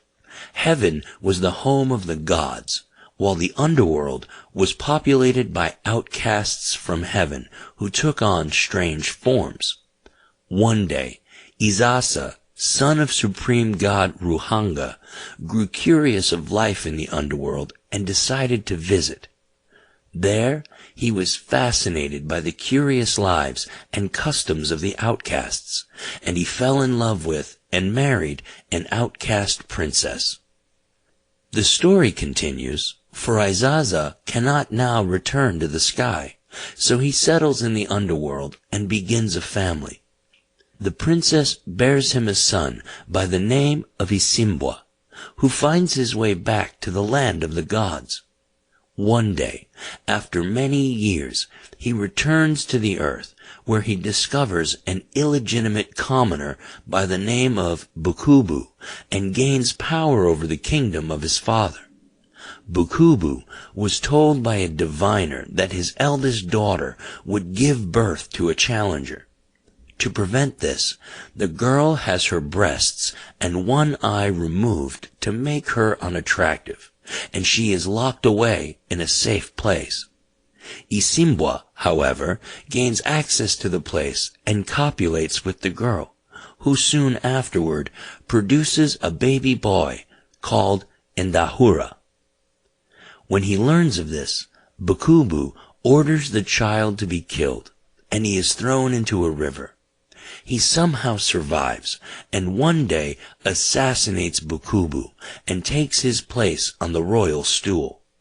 So it was that Ndahura became king and ruler of the kingdom of Bunyoro, expanding the empire to cover much of modern Uganda, western Kenya, Rwanda, Burundi, parts of northern Tanzania, and eastern Congo. He is, as a consequence, an authentic historical figure, merging into a mythological hero with divine aspects. Mention is made in the above story of a royal stool, which brings us to our final story of the kings and kingdoms of Africa. The stool, as an article of furniture and cultural accoutrement, is extremely important throughout the West and equatorial Africa, denoting authority from the humblest of homesteads to the highest sovereignty of a nation. The spirit of a man is said to reside in his stool, and from village councils to national legislatures, each member brought his own stool. It is difficult, then, to understate the significance of this humble article of furniture. One of the greatest of the West African kingdoms was the Ashanti, which came into direct conflict with Britain when the British Empire sought to gain control of the gold reserves of what was then known as the Gold Coast. This was one of the epic sagas of African resistance to colonization, and much of the fighting was focused on retaining and capturing the Golden Stool. Sika da Kofi, or the Golden Stool born on Friday, was the symbol of Ashanti sovereignty, and it was guarded and protected through the succession of Ashanti wars in much the same as the Roman legion fought for its Aquila. When the golden stool was eventually surrendered by the Ashanti, it marked the effective end of resistance. The significance of the golden stool is fortified by an origin story containing mythic elements. According to legend, the stool was summoned to earth on a Friday by Okomfo Anoki, the chief priest of the land, who brought it to rest at the feet of Ose Tutu, proclaiming his right to rule. Anoki declared the stool to contain the spirit of a new kingdom, and he decreed that all lesser stools be destroyed. The genius of this proclamation lay in cementing military and secular elements of the rise of the Ashanti with spiritual symbolism and divine endorsement. Osei Tutu reigned from 1675 to 1680, and was rather like Kintu and Indahura, a synthesis of mortal and divine, and the factual and mythological. Death and the dead. From the point of view of ethnographic and anthropological study, Africa tends to be divided into two broad delineations, those being Saharan and Sub-Saharan Africa. North Africa has historically been placed within the orbit of Mediterranean history, and later Middle Eastern history. Sub-Saharan Africa stands as a region separate, isolated from Europe and the Mediterranean by the great sand sea that is the Sahara Desert. As a consequence, Sub-Saharan Africa was also insulated from the vast sweep of Islam, and certainly from Christianity, which did not begin to make any serious inroads until the advent of the colonial period. Islam, of course, gained a foothold on the east coast of Africa thanks to the ancient trade links between the Swahili coast and the Arabian Peninsula, but its influence in the interior remained limited. As a consequence, Sub-Saharan Africa remained largely isolated from the great social and religious permutations of the post-Christian era, developing only according to the internal movements and migrations that have shaped modern Africa. About 7,000 years ago, the ancestors of the Khoisan of South Africa began their slow ambulation south, followed 5 millennia later by the Bantu, who displaced the San as they steadily advanced to occupy the central region and most of the southern subcontinent. This process of migration, which, of course, contained many more facets than just those two described above, facilitated a wide cross-pollination of ideas and mythologies, one borrowing from another as the generations passed. In the broad absence of a written language, oral tradition played a key role in the spread of knowledge and the archiving of history across the African continent. The tradition of African storytelling, developed over thousands of years, perpetuated tradition and history in a vast archive of folk tales and parables, only a fraction of which have ever found their way into archived history. Until the advent of colonization, the only sub-Saharan African society with indigenous traditions of written language were those directly impacted by outside religion. Ethiopia, for example, was the first sub-Saharan kingdom to adopt Christianity, and there a domestic syllabary system was developed to write Amharic. The Swahili-speaking peoples of the African coast also used a system of written language, but based on Arabic text, although this was highly specialized and did not extend very far into the interior. Thus, oral tradition and the tradition of storytelling were vital not only in the exchange of information and the archiving of tribal memory, but also in defining the individual cultural identity of distinct groups, who, although identifying separately, nonetheless often shared a broad language root.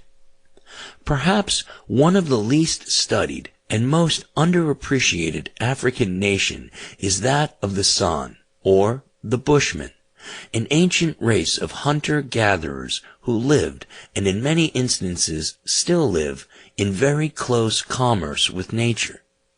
Perhaps the most striking aspect of San society and culture is the vast and widely dispersed tableau of parietal art, displaying not only a unique style, but also great technical accomplishment. The objective of San cave art was religious-spiritual, insofar as depictions of animals not only presaged a successful hunt, but it was also simply narrative, created to record the signature events of day-to-day life. Examples: some very minor and some forming vast frescoes can be found all over southern Africa, indicating the extent to which the San ranged the region before the arrival of the Bantu. There are examples of San rock art depicting people of taller stature and broader build, indicating the arrival among the San of a more robust and adaptable Bantu. Yet others depict wagons, horses, and riders, marking the moment that the white man appeared on the ancient landscape of southern Africa. The first attempt to record Bushman mythology and folklore was complicated considerably by the curious language of the San, which comprises a vocabulary of click consonants that are not shared by any other African language, and which even today is used and borrowed by very few non-San. Several dialects, often spoken by just a few families, have in time become extinct, and it is fortunate that so much work in recording Bushman oral history was done before the worst ravages of modernity. For this, we mainly thank the German linguist Wilhelm Bleek and his English sister-in-law Lucy Catherine Lloyd, who, besides a great deal more work, together produced the book Specimens of Bushman Folklore, first published in 1911. This important, if rather inaccessible volume recorded only 87 legends, myths, and other traditional stories of the Zam Bushmen, interpreted from a language that is now extinct. The manner in which Specimens of Bushman Folklore is written is interesting, insofar as it records verbatim the interpretation of each individual story, echoing the curious syntax of the San click language. For example, one reads, quote, "The children are those who approached gently to lift the sun armpit, while the sun armpit lay sleeping. The children felt that their mother was the one who spoke. Therefore, the children went to the sun, while the sun shone at the place where the sun lay, sleeping lay." End quote.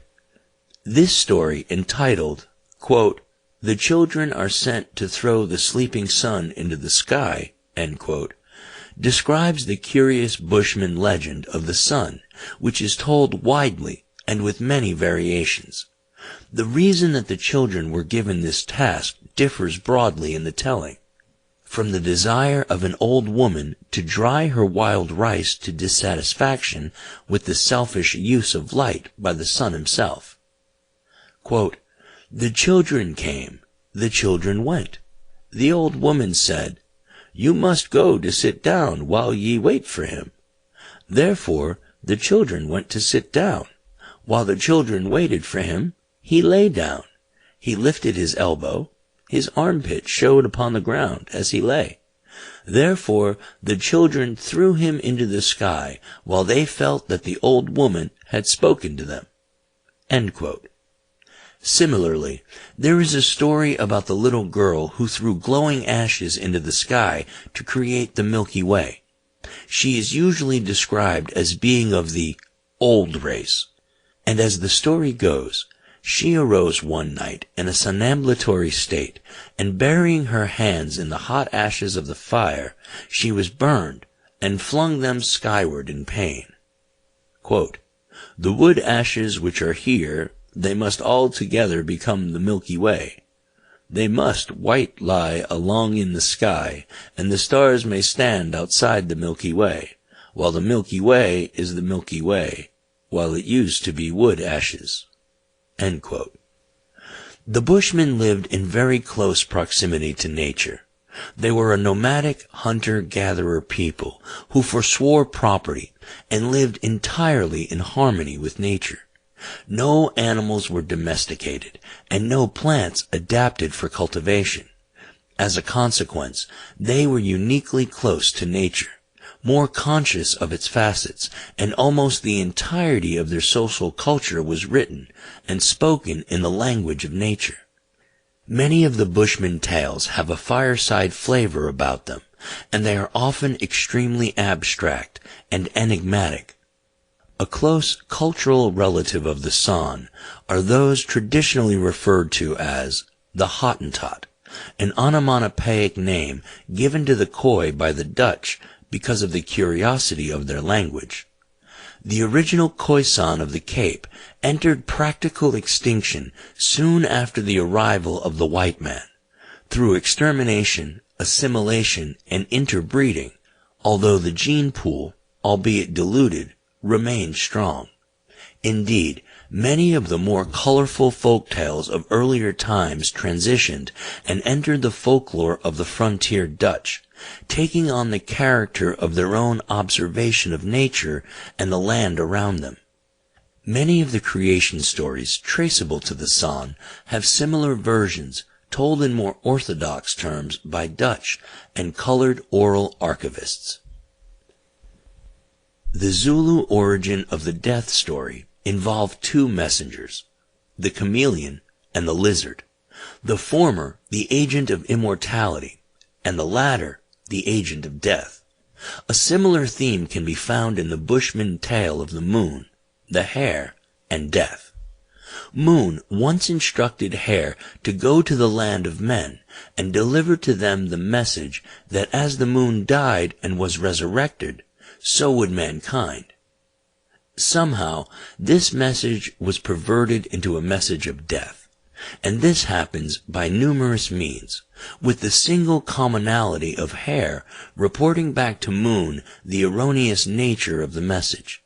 So enraged was Moon that she picked up a stick and hurled it at Hare, splitting his lip, which is why Hare has had a split lip ever since.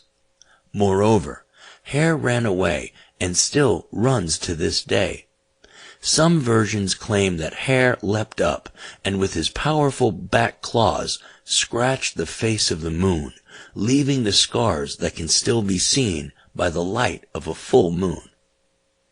In another version of the same story, there are two messengers, Hare and an insect. The insect, probably a mantis, was the one charged by Moon with delivering the message of resurrection, but beguiled and corrupted by Hare, a message of death was delivered instead. Another origin of the death tale told by the Kung clan of the San, who are still to be found in the Etosha region of Namibia, involved a character frequently found in Bushman mythology, Haseb, the hero magician. One day, Haseb and his wife and infant son were foraging for food and came upon a bush laden with delicious berries. The little boy ran toward the bush and began shoveling berries into his mouth. Haseb scolded him for his greed, at which the boy collapsed and pretended to be dead. Believing that he was dead, Haseb dug a grave and buried him. However, later, when the boy decided he was bored with the game and came out of the grave, he was met by his mother, who was overjoyed. Haseb, however, would not believe it, and decided that the dead should remain dead. He killed his son, therefore, and returned him to the grave. Only death thereafter resided in that place, and the Bushmen believed that all men die for that reason. A strikingly similar story is told among the Maasai, thousands of miles to the north on the equator. The Maasai exist within the Bantu-speaking world, but they are a Nilotic people of distinct appearance, and in a land of strangers, and inferior strangers at that, they have a rather proud and aloof nature. The traditional ranges of the Maasai overlap Kenya and Tanzania, a region of strong Bantu influence, where a great many distinct languages and dialects are spoken, and Maasai mythology, as a consequence, is inescapably influenced by the world of the Bantu. In times of old, the supreme god, known to the Maasai by the name of Naitiru Kap, instructed a man called Liayo that if a child should die for any reason, the body was to be thrown away and certain words chanted in ritual. These were, "Men die and come back again, moon die and remain away." Soon afterwards, a child did indeed die, but it was not one of Liayo's own children, so when he threw the body away, the words he sang were, "Man die and remain away, moon die and return."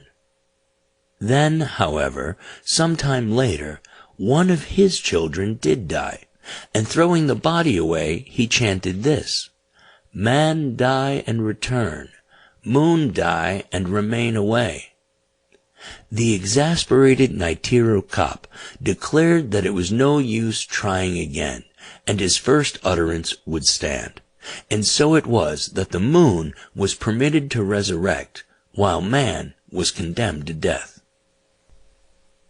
While we have heard already of the Zulu tale of the lizard and the chameleon and the message of death, among the Akamba, a Bantu tribe of modern-day Kenya, a similar story is told involving the chameleon and the thrush.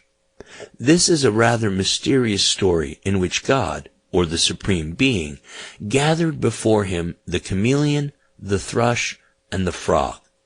To all three he gave the instructions to go forth and discover people who have died and been resurrected. The frog, however, while attending the summons, appears to play no role thereafter in the narrative, and he leaves the stage to the thrush and the chameleon. Chameleon was in those days a proud and commanding animal, of high rank in the hierarchy of God's creatures, and it was he who led the way. When he came upon a group of human corpses, he whispered to them, "Niwi, niwi, niwi." Thrush asked why, to which Chameleon replied that he was calling them to resurrect. "The dead are the dead, and they remain dead," retorted Thrush, always a little jealous of Chameleon. The human dead would not respond to Chameleon's message of eternal life, but listened instead to Thrush, so they remained dead. Disconsolately, Chameleon returned to the deity to report this turn of events, after which Thrush was summoned and ordered to explain himself. Thrush, however, with his beguiling song, convinced the deity that Chameleon was a fool who bungled the message, forcing Thrush to interpret.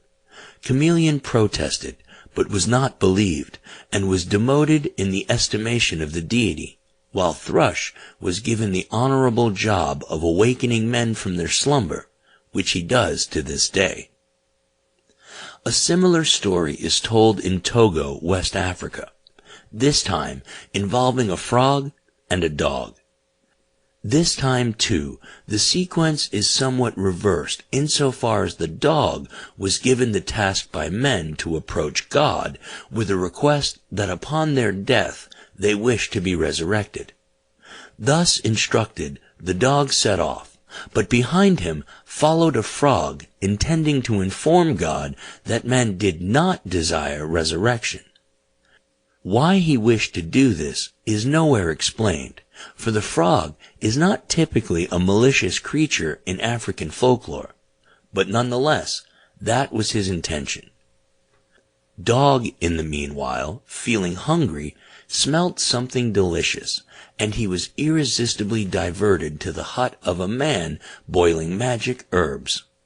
Thinking that he was cooking food, the dog sat down to wait for his share. He noticed Frog passing as he sat, but it did not concern him. Frog, of course, found his way to the deity soon afterwards, and gave the message, purportedly from men, requesting that when death found them, that they would not like to return to life. Accepting this curious request, the deity dismissed Frog, and off he hopped. Soon afterwards, however, Dog appeared before the deity and submitted his request, also on behalf of men, that upon their deaths they would like to return to life. This, of course, was puzzling, and after thinking about it for some time, the deity determined that he would accept the first message, and thus, when men die, their deaths are permanent. A version of the death story is told by the Ashanti of Ghana, with the main characters a sheep and a goat. In the old times, God lived among men in an age of happiness and plenty. Men were given all that they asked for, and were refused nothing. One day, however, God was banished from the earth by a group of women pounding grain in mortars. In some versions, he was sent on his way with a thorough beating with pestles.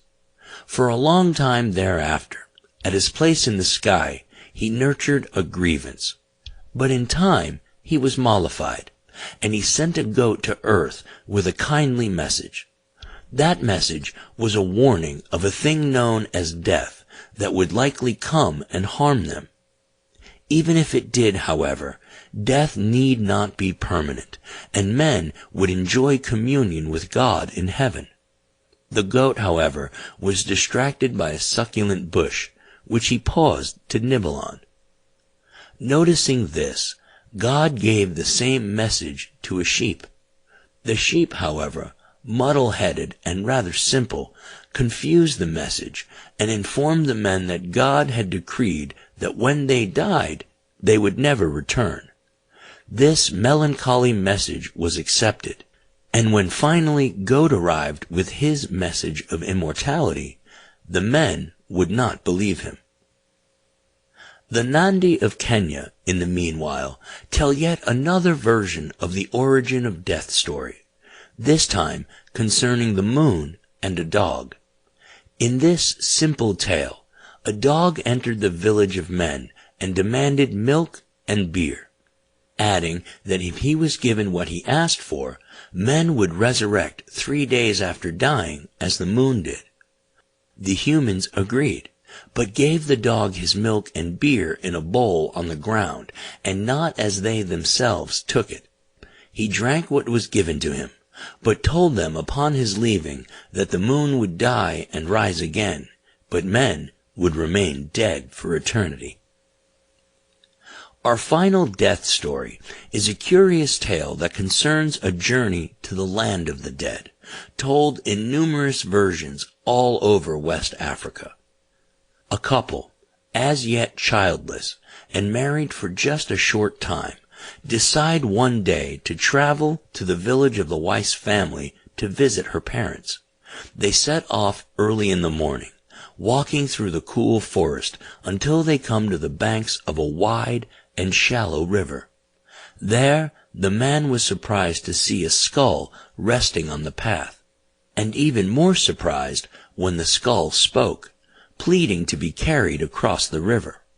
While the man was reluctant, his wife, somewhat incautiously, persuaded him to help, and so he fetched up the skull in his hand and stepped into the water. On the far side, however, when he tried to set the skull down, it bit his finger, and in a threatening tone ordered that he be placed on the man's shoulder. Feeling a sense of dread, the man complied, and when told by the skull to continue walking, the couple did. Before long, they found themselves in an unfamiliar part of the forest, and as evening settled, they saw that they were surrounded by whispering, taunting bats, thanking the skull for bringing them fresh meat. Entering a ghostly village, the skull asked to be set down before ordering the terrified couple to go into the forest to gather firewood for the fire that would be used to roast them. However, while about this task, the man almost upset a delicate spider's web, and as he approached, he was amazed to hear the spider plead with him to stop. After hearing the woeful tale, the spider summoned a tiny antelope, and upon its back, he led the couple back to the village of ghosts. Once there, and as the evil spirits, no longer in the form of bats, lingered waiting for their meal, the spider spun a web around the village, trapping the spirits within it. The man and woman were freed from their dreaded fate, and from that day on, no spider web was ever disturbed in their home. This story is, of course, something of a cautionary tale derived from an era when the forest was a vast and forbidding entity, littered with evil spirits and threatening entities, its human population small and dispersed. The land of the dead is usually subterranean, and the villages of the dead often tend to be purgatorial, and populated less by the host of ancestral spirits, who are on the whole benign and helpful, than the more mysterious, less definable spirits of nature. The land of the dead, or the village of the dead, both from a common theme in the mythology of West and Central Africa, and not always are the places of dread and trepidation. Another curious tale of the land of the dead, commonly told in West Africa, involves the wounding of a porcupine. One night, a young man was given a spear by a village elder and instructed to keep an eye on the corn patch. At dusk, he spied a porcupine, and throwing the spear, he hit the porcupine, which fled with the spear embedded in its side. The village headman, when he heard, was irritated at the loss of his spear, and he ordered the youth to follow the porcupine and find it. Doing as he was told, the young man crawled into the porcupine's hole and was surprised when it widened into a long tunnel several miles in length. Eventually, the tunnel led to a lush and beautiful land where the boy was greeted by his father, who had been dead for many years. When hearing the tale of the spear and the porcupine, the father revealed to his living son that the porcupine was his dead mother, who sometimes roamed the land of the living in animal form. Finding his mother seated in a hut with the spear leaning against the wall, the son was heartsore to learn that he had wounded his own mother. From the fire, however, she conjured a fat ram, which she gave to the boy, and a small vial of snuff. He sniffed a pinch of the snuff as he was instructed, and he was impressed with the pleasant sensation. The substance, his mother told him, was tobacco, and with that she gave him a handful of seeds, and by some magic he found himself back in the maize field with the ram and the spear. The village elder gratefully accepted the return of the spear, and he too tried the snuff and agreed it was excellent. The young man planted the seeds and cultivated the tobacco, endowing the world with pleasure and himself with wealth. Dreams, spirits, and monsters. Dreams occupy an important space in the mythology and folklore of every continent and every race, and in almost every case, dreams represent a medium of communication and a parallel experience alongside or within the spirit world. Dreams exist as an important thread in the Australian Aboriginal creation narrative, and many ancient cultures, among them the Egyptians, left textual reference to the science of dream interpretation. The Babylonians and Assyrians believed that dreams were either good or evil, the former sent by the gods and the latter by demons. Indeed, in an ancient text known as the Iskar Zaikiku, various dream scenarios are recorded along with predictions and prognostications on what might occur if an individual dreams such a dream. Both the Indians and Chinese believed in the external journey of the soul during dream time, while Morpheus, the Greek god of dreams, sent prophecies and warnings through the agency of dreams to those who slept in shrines and temples. In Africa, dreaming and dreams are of no less significance and are almost universally regarded as the arena of communication with the ancestors. Dreams are comprehensible only to those with the gifts to read and understand them. South African spiritual healers and mystics, known generally as Sangoma, place a great deal of emphasis on the interpretation of dreams. Those, for example, who dream of snakes or water are gifted with spiritual insight. Common dreams of nakedness are seen as a harbinger of an evil spell, or that the dreamer is a victim of witchcraft, as is also true in dreaming of food or eating. Dreaming of a wedding is a warning of death, and when dreaming of death or of a dead person, it is an indication of an attempt from the other side to make contact. A commonality across Africa, however, and in most corners of the world, is that dreaming is the journey of the spirit. In each person, there exists as a life force, a soul, or a shard of the great universal spirit which is released to freely wander during dream time. In the beginning, say the Yoruba, there was only the divine spirit of Orisha and his slave Ishu. Ishu chafed and rebelled against his lot in life and sought to kill Orisha. One day, he rolled a huge boulder over a cliff that landed on Orisha's house, splintering it into an infinite number of pieces. However, since he was divine, Orisha's spirit could not be killed, but instead, it was spread through the wreckage of his hut into every person, every creature, every tree, and every element. Africa was, as in many places it remains, a land where witchcraft and sorcery exist as a daily fact of life. Any and every misfortune, illness, or reversal is explained as a curse or an act of witchcraft. Witches and sorcerers are to be found everywhere, and nothing is as it seems, for shapeshifters abound, and witches can ride hyenas, or even transform into a hyena, or a snake, indeed, as our next story confirms.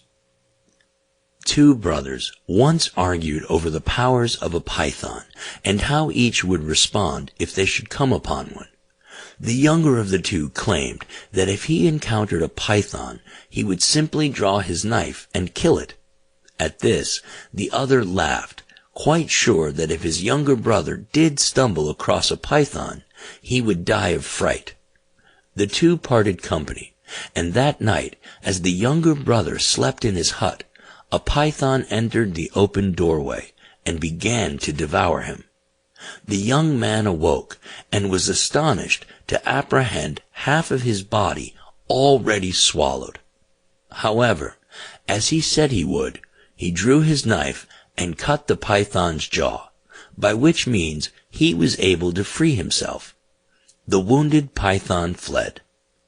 The next morning, the man hurried to the hut of his brother to tell him the tale, and after knocking on the door and receiving no answer, he allowed himself in. There, on his sleeping mat, lay his brother, bleeding and close to death from a terrible wound to his mouth. This story is told in numerous versions and forms throughout West Africa, and is a part parable and part cautionary tale. The shapeshifter theme, however, is a common one throughout Africa, and indeed in many other parts of the world. European colonists and settlers were often confronted with a barrier of communication when dealing with the absolute belief of common people in their superstitions.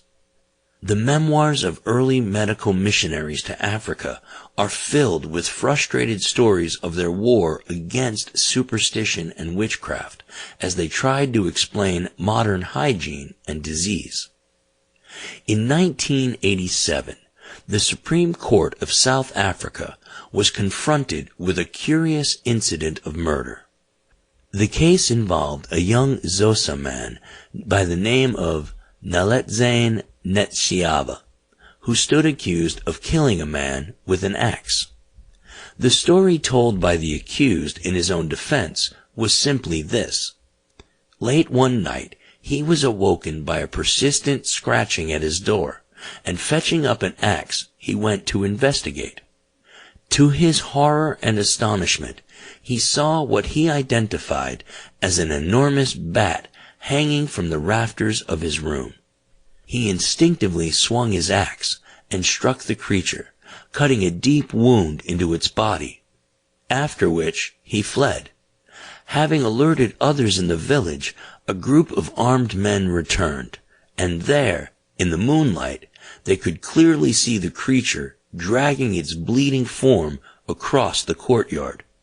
It was promptly attacked and beaten to death, and then, as every witness later testified, the body began slowly to take on the form of a child, which grew quickly into an adult.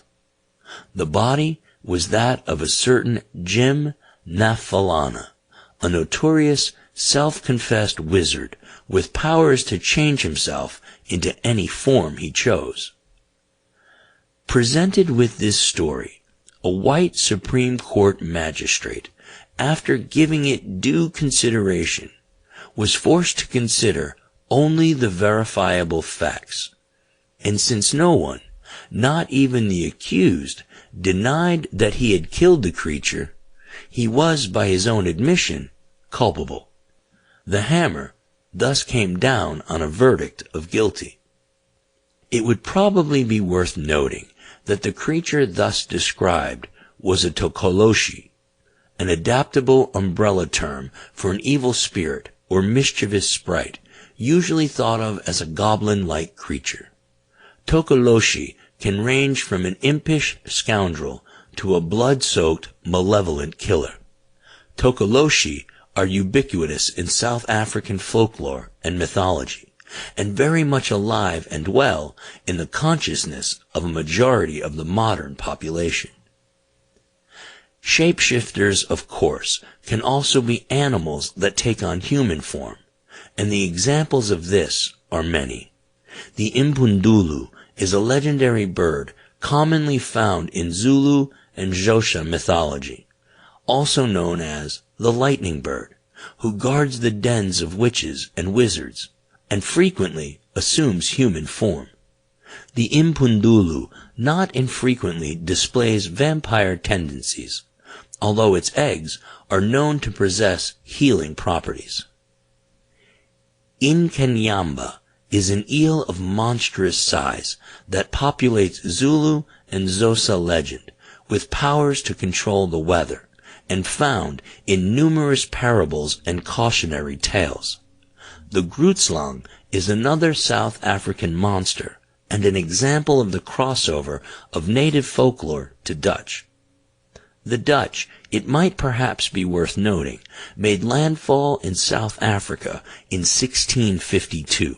So by the later 18th and 19th centuries, a deeply founded white culture existed on the landscape with deep layers of its own folklore and mythology, a synthesis of both North European and African. The Grootslang was a snake so enormous that the gods decided it must be divided into two, one half snake and the other elephant. Some survived unchanged, and today the Grootslang is known to live in a cave known as the Wonder Hole in the Richtersveld region of South Africa. Because the beast was so subdivided, it is very rare, for only a few escaped being split in this way. The wonder hole is reputed to be filled with diamonds, but so well guarded by the Grootslang that no one dares investigate. A commonly described mythological monster is the Kongamato, so named in parts of northern Angola, western Zambia, and southern Congo. Variations of it, however, are also described throughout equatorial and West Africa. The Kongamato is a huge winged reptile, something akin to a pterosaur, that lives in rivers, swamps, and other fetid and unhealthy places. Somewhat like the Bigfoot legends of North America, sightings of the Kongamato are frequent, and in fact, in 1932, the British explorer Frank Welland recorded and described an encounter with the creature. Kongamato features in early Hollywood depictions of Africa, for example, in the early renditions of Tarzan. The Yu people of Ghana and Togo tell the story of a vampire-like creature, the Adzi, that exists as a butterfly, and sometimes a firefly, approaching the unwary, upon which it suddenly is turned into an ogre-like human that drains a victim's blood and steals their organs. It is typically invulnerable, and sometimes takes the form of a mosquito, sucking blood and spreading disease. It has been suggested that this represents an early appreciation of the cause and effect of malaria, although there is a strong front of skepticism against this. The word malaria is derived from the Italian mal aria, meaning bad air, and it was not until the late 19th century that any correlation between the bite of a mosquito and the onset of malaria was made. Gods of nature form a common thread throughout African mythology, and once again, the regions most thickly populated by such gods and deities are the rainforests of West and Central Africa. It is rare, however, to encounter a nature god of African mythology that clashed so directly with the modern march of progress than the river god of the Tonga people of the Zambezi Valley. The Tonga were, and in places still are, a river people populating both banks of the Zambezi River, straddling the nations of Zimbabwe and Zambia. As with all races living in such close association with a major natural feature such as a mountain, a lake, or a river, the mythology of the Tonga is deeply intertwined with the Zambezi River, and in particular, the Zambezi river god, Nyami Nyami. Nyami Nyami has become popularized by the modern tourist industry centered around the Victoria Falls and frequently found in local folk art, printed t-shirts, and similar iconography. He is typically portrayed in the form of a fish-headed snake, alluding, of course, to the snake-like qualities of the river and the fish that it contains. In the late 1950s, however, as southern and northern Rhodesia were developing as British colonies, the Zambezi Valley was a remote and isolated place, and the Tonga a little-known, barely contacted, and highly traditional people. It was in that year that the colonial authorities made the decision to dam the Zambezi River at the Kariba Gorge, which would necessitate the relocation of the river-dwelling Tonga to higher land. The tribal elders resisted, however, assuring their people that Nyami Nyami would never allow the river to be stopped or blocked. Despite this, planning went ahead, and in 1957, with work on the construction of the Kariba Dam well underway, the Zambezi River flooded with record water levels, destroying and compromising much of the construction underway downstream. This offered temporary vindication for those predicting the wrath of the river god, and it certainly gave everyone food for thought. But it did not ultimately halt the construction of the dam, and nor the relocation of the Tonga away from the rising waters. Another river god story that originates in the region of the lower Zambezi and elsewhere along the East African coast of Mozambique is the legend of Chipfalamfula, another river god that likewise takes the form of a giant fish. Chipfalamfula is typically described as a great fish, but also sometimes a snake or eel-like creature, usually with a large mouth. Chipfalamfula possesses the power to control the physical properties of a river, including its propensity to flood during the monsoon and dry up during a drought. Of generally kindly disposition, Chipfalamfula is known to rescue those drowning in his waters, and he is particularly fond and protective of children. Even to this day, a large fish caught out of any river is referred to as Chipfalamfula. There are many recorded tales of Chipfalamfula, but the most common concerns Chief Makenyi, whose youngest wife bore him 2 beautiful daughters, the eldest of whom was named Chichingwan. The chief's fondness for his youngest wife and her 2 delightful daughters stirred up considerable envy among the other, less favored wives and offspring, and it was Chichingwan in particular who found herself often the target of spite. One day, as was a common chore, the girls of the village went down to the river to collect the clay that was used for plastering the huts. The older girls forced Chichingwan to climb down into the clay pit and fill the baskets, but when the task was complete, they left without helping her out. The pit was situated adjacent to the river, and so, when a sudden rainstorm came and the river water began to flood in, and it seemed that the unfortunate child would drown. Suddenly, however, Chipfalamfula appeared, his great mouth agape. Chichingwan was invited to enter into his mouth, and she did.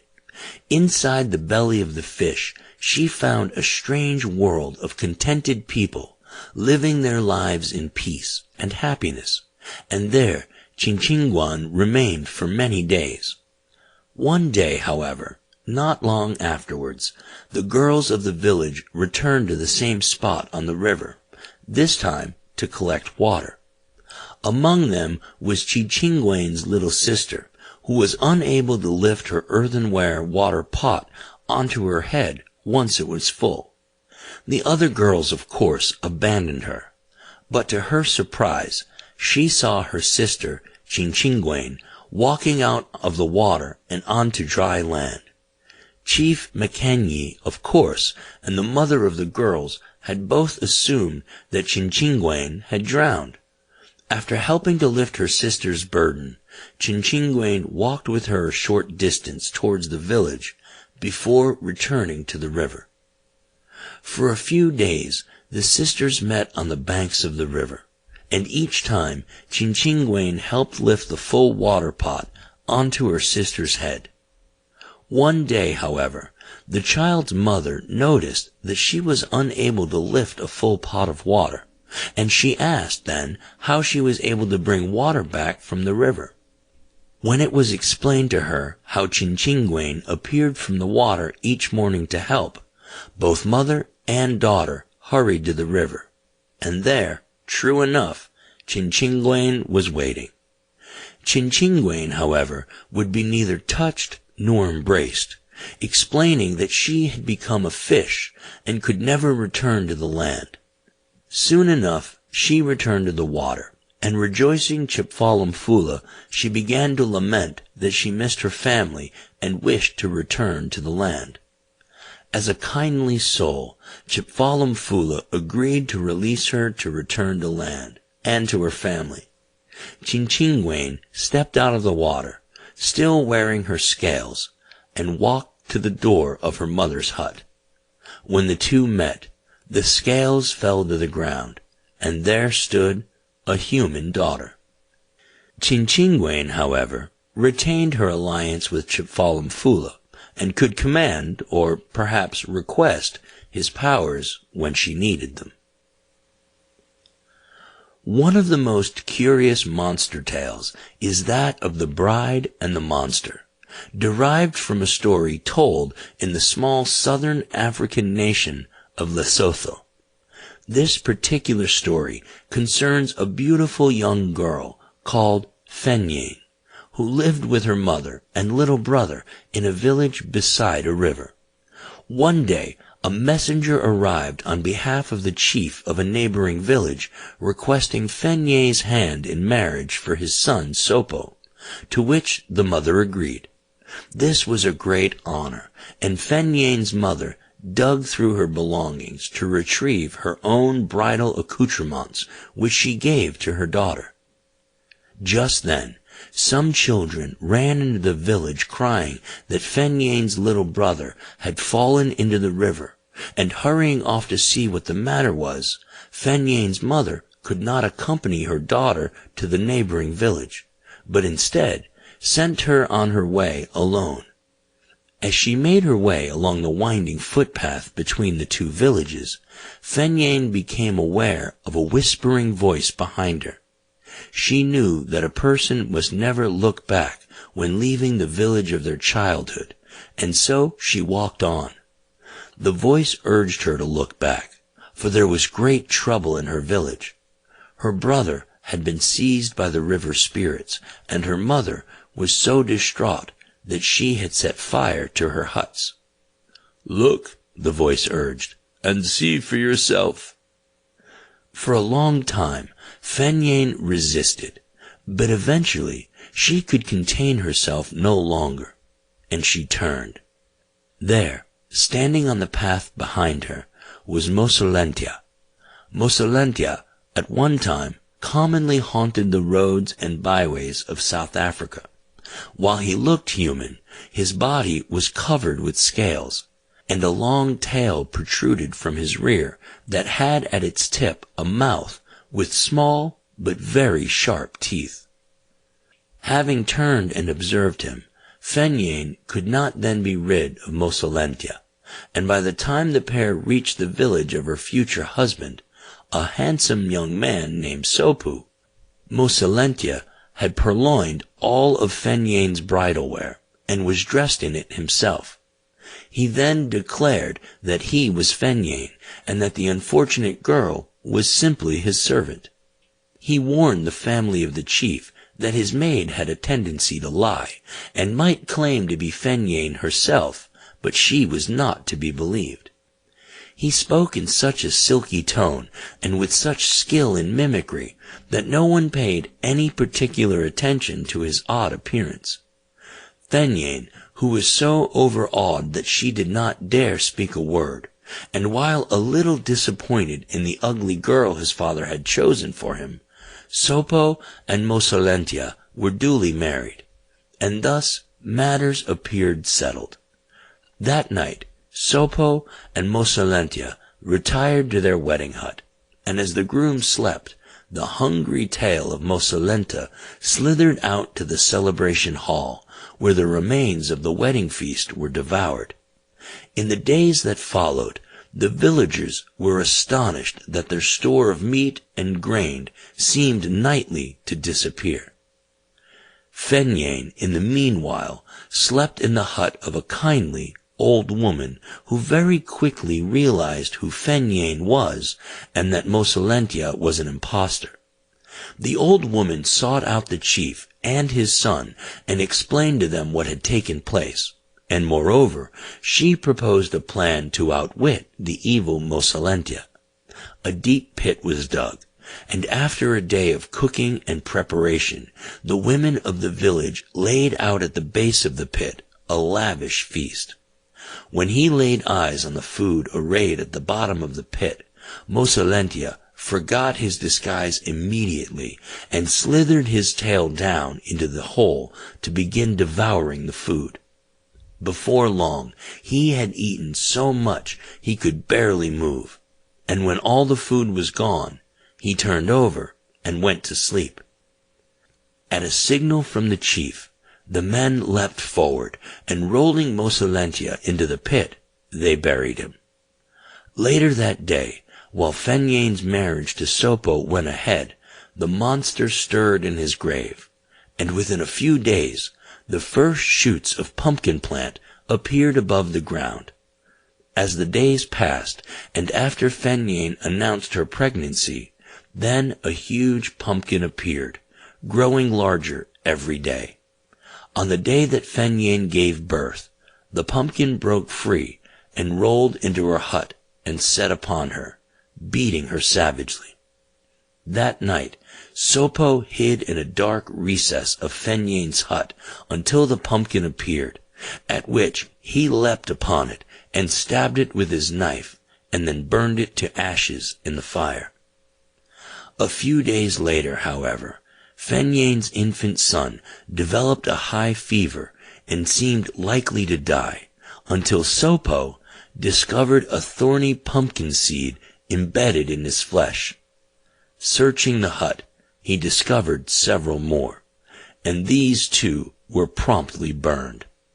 When the ashes of the fire were finally cold, the little boy recovered, and peace returned to the village. This has been African Mythology and Folklore, the origins and history of legends and myths across Africa. Written by Charles River Editors. Narrated by Daniel Hoole. Copyright 2020 by Charles River Editors. Production copyright Charles River Editors. Audible hopes you have enjoyed this program.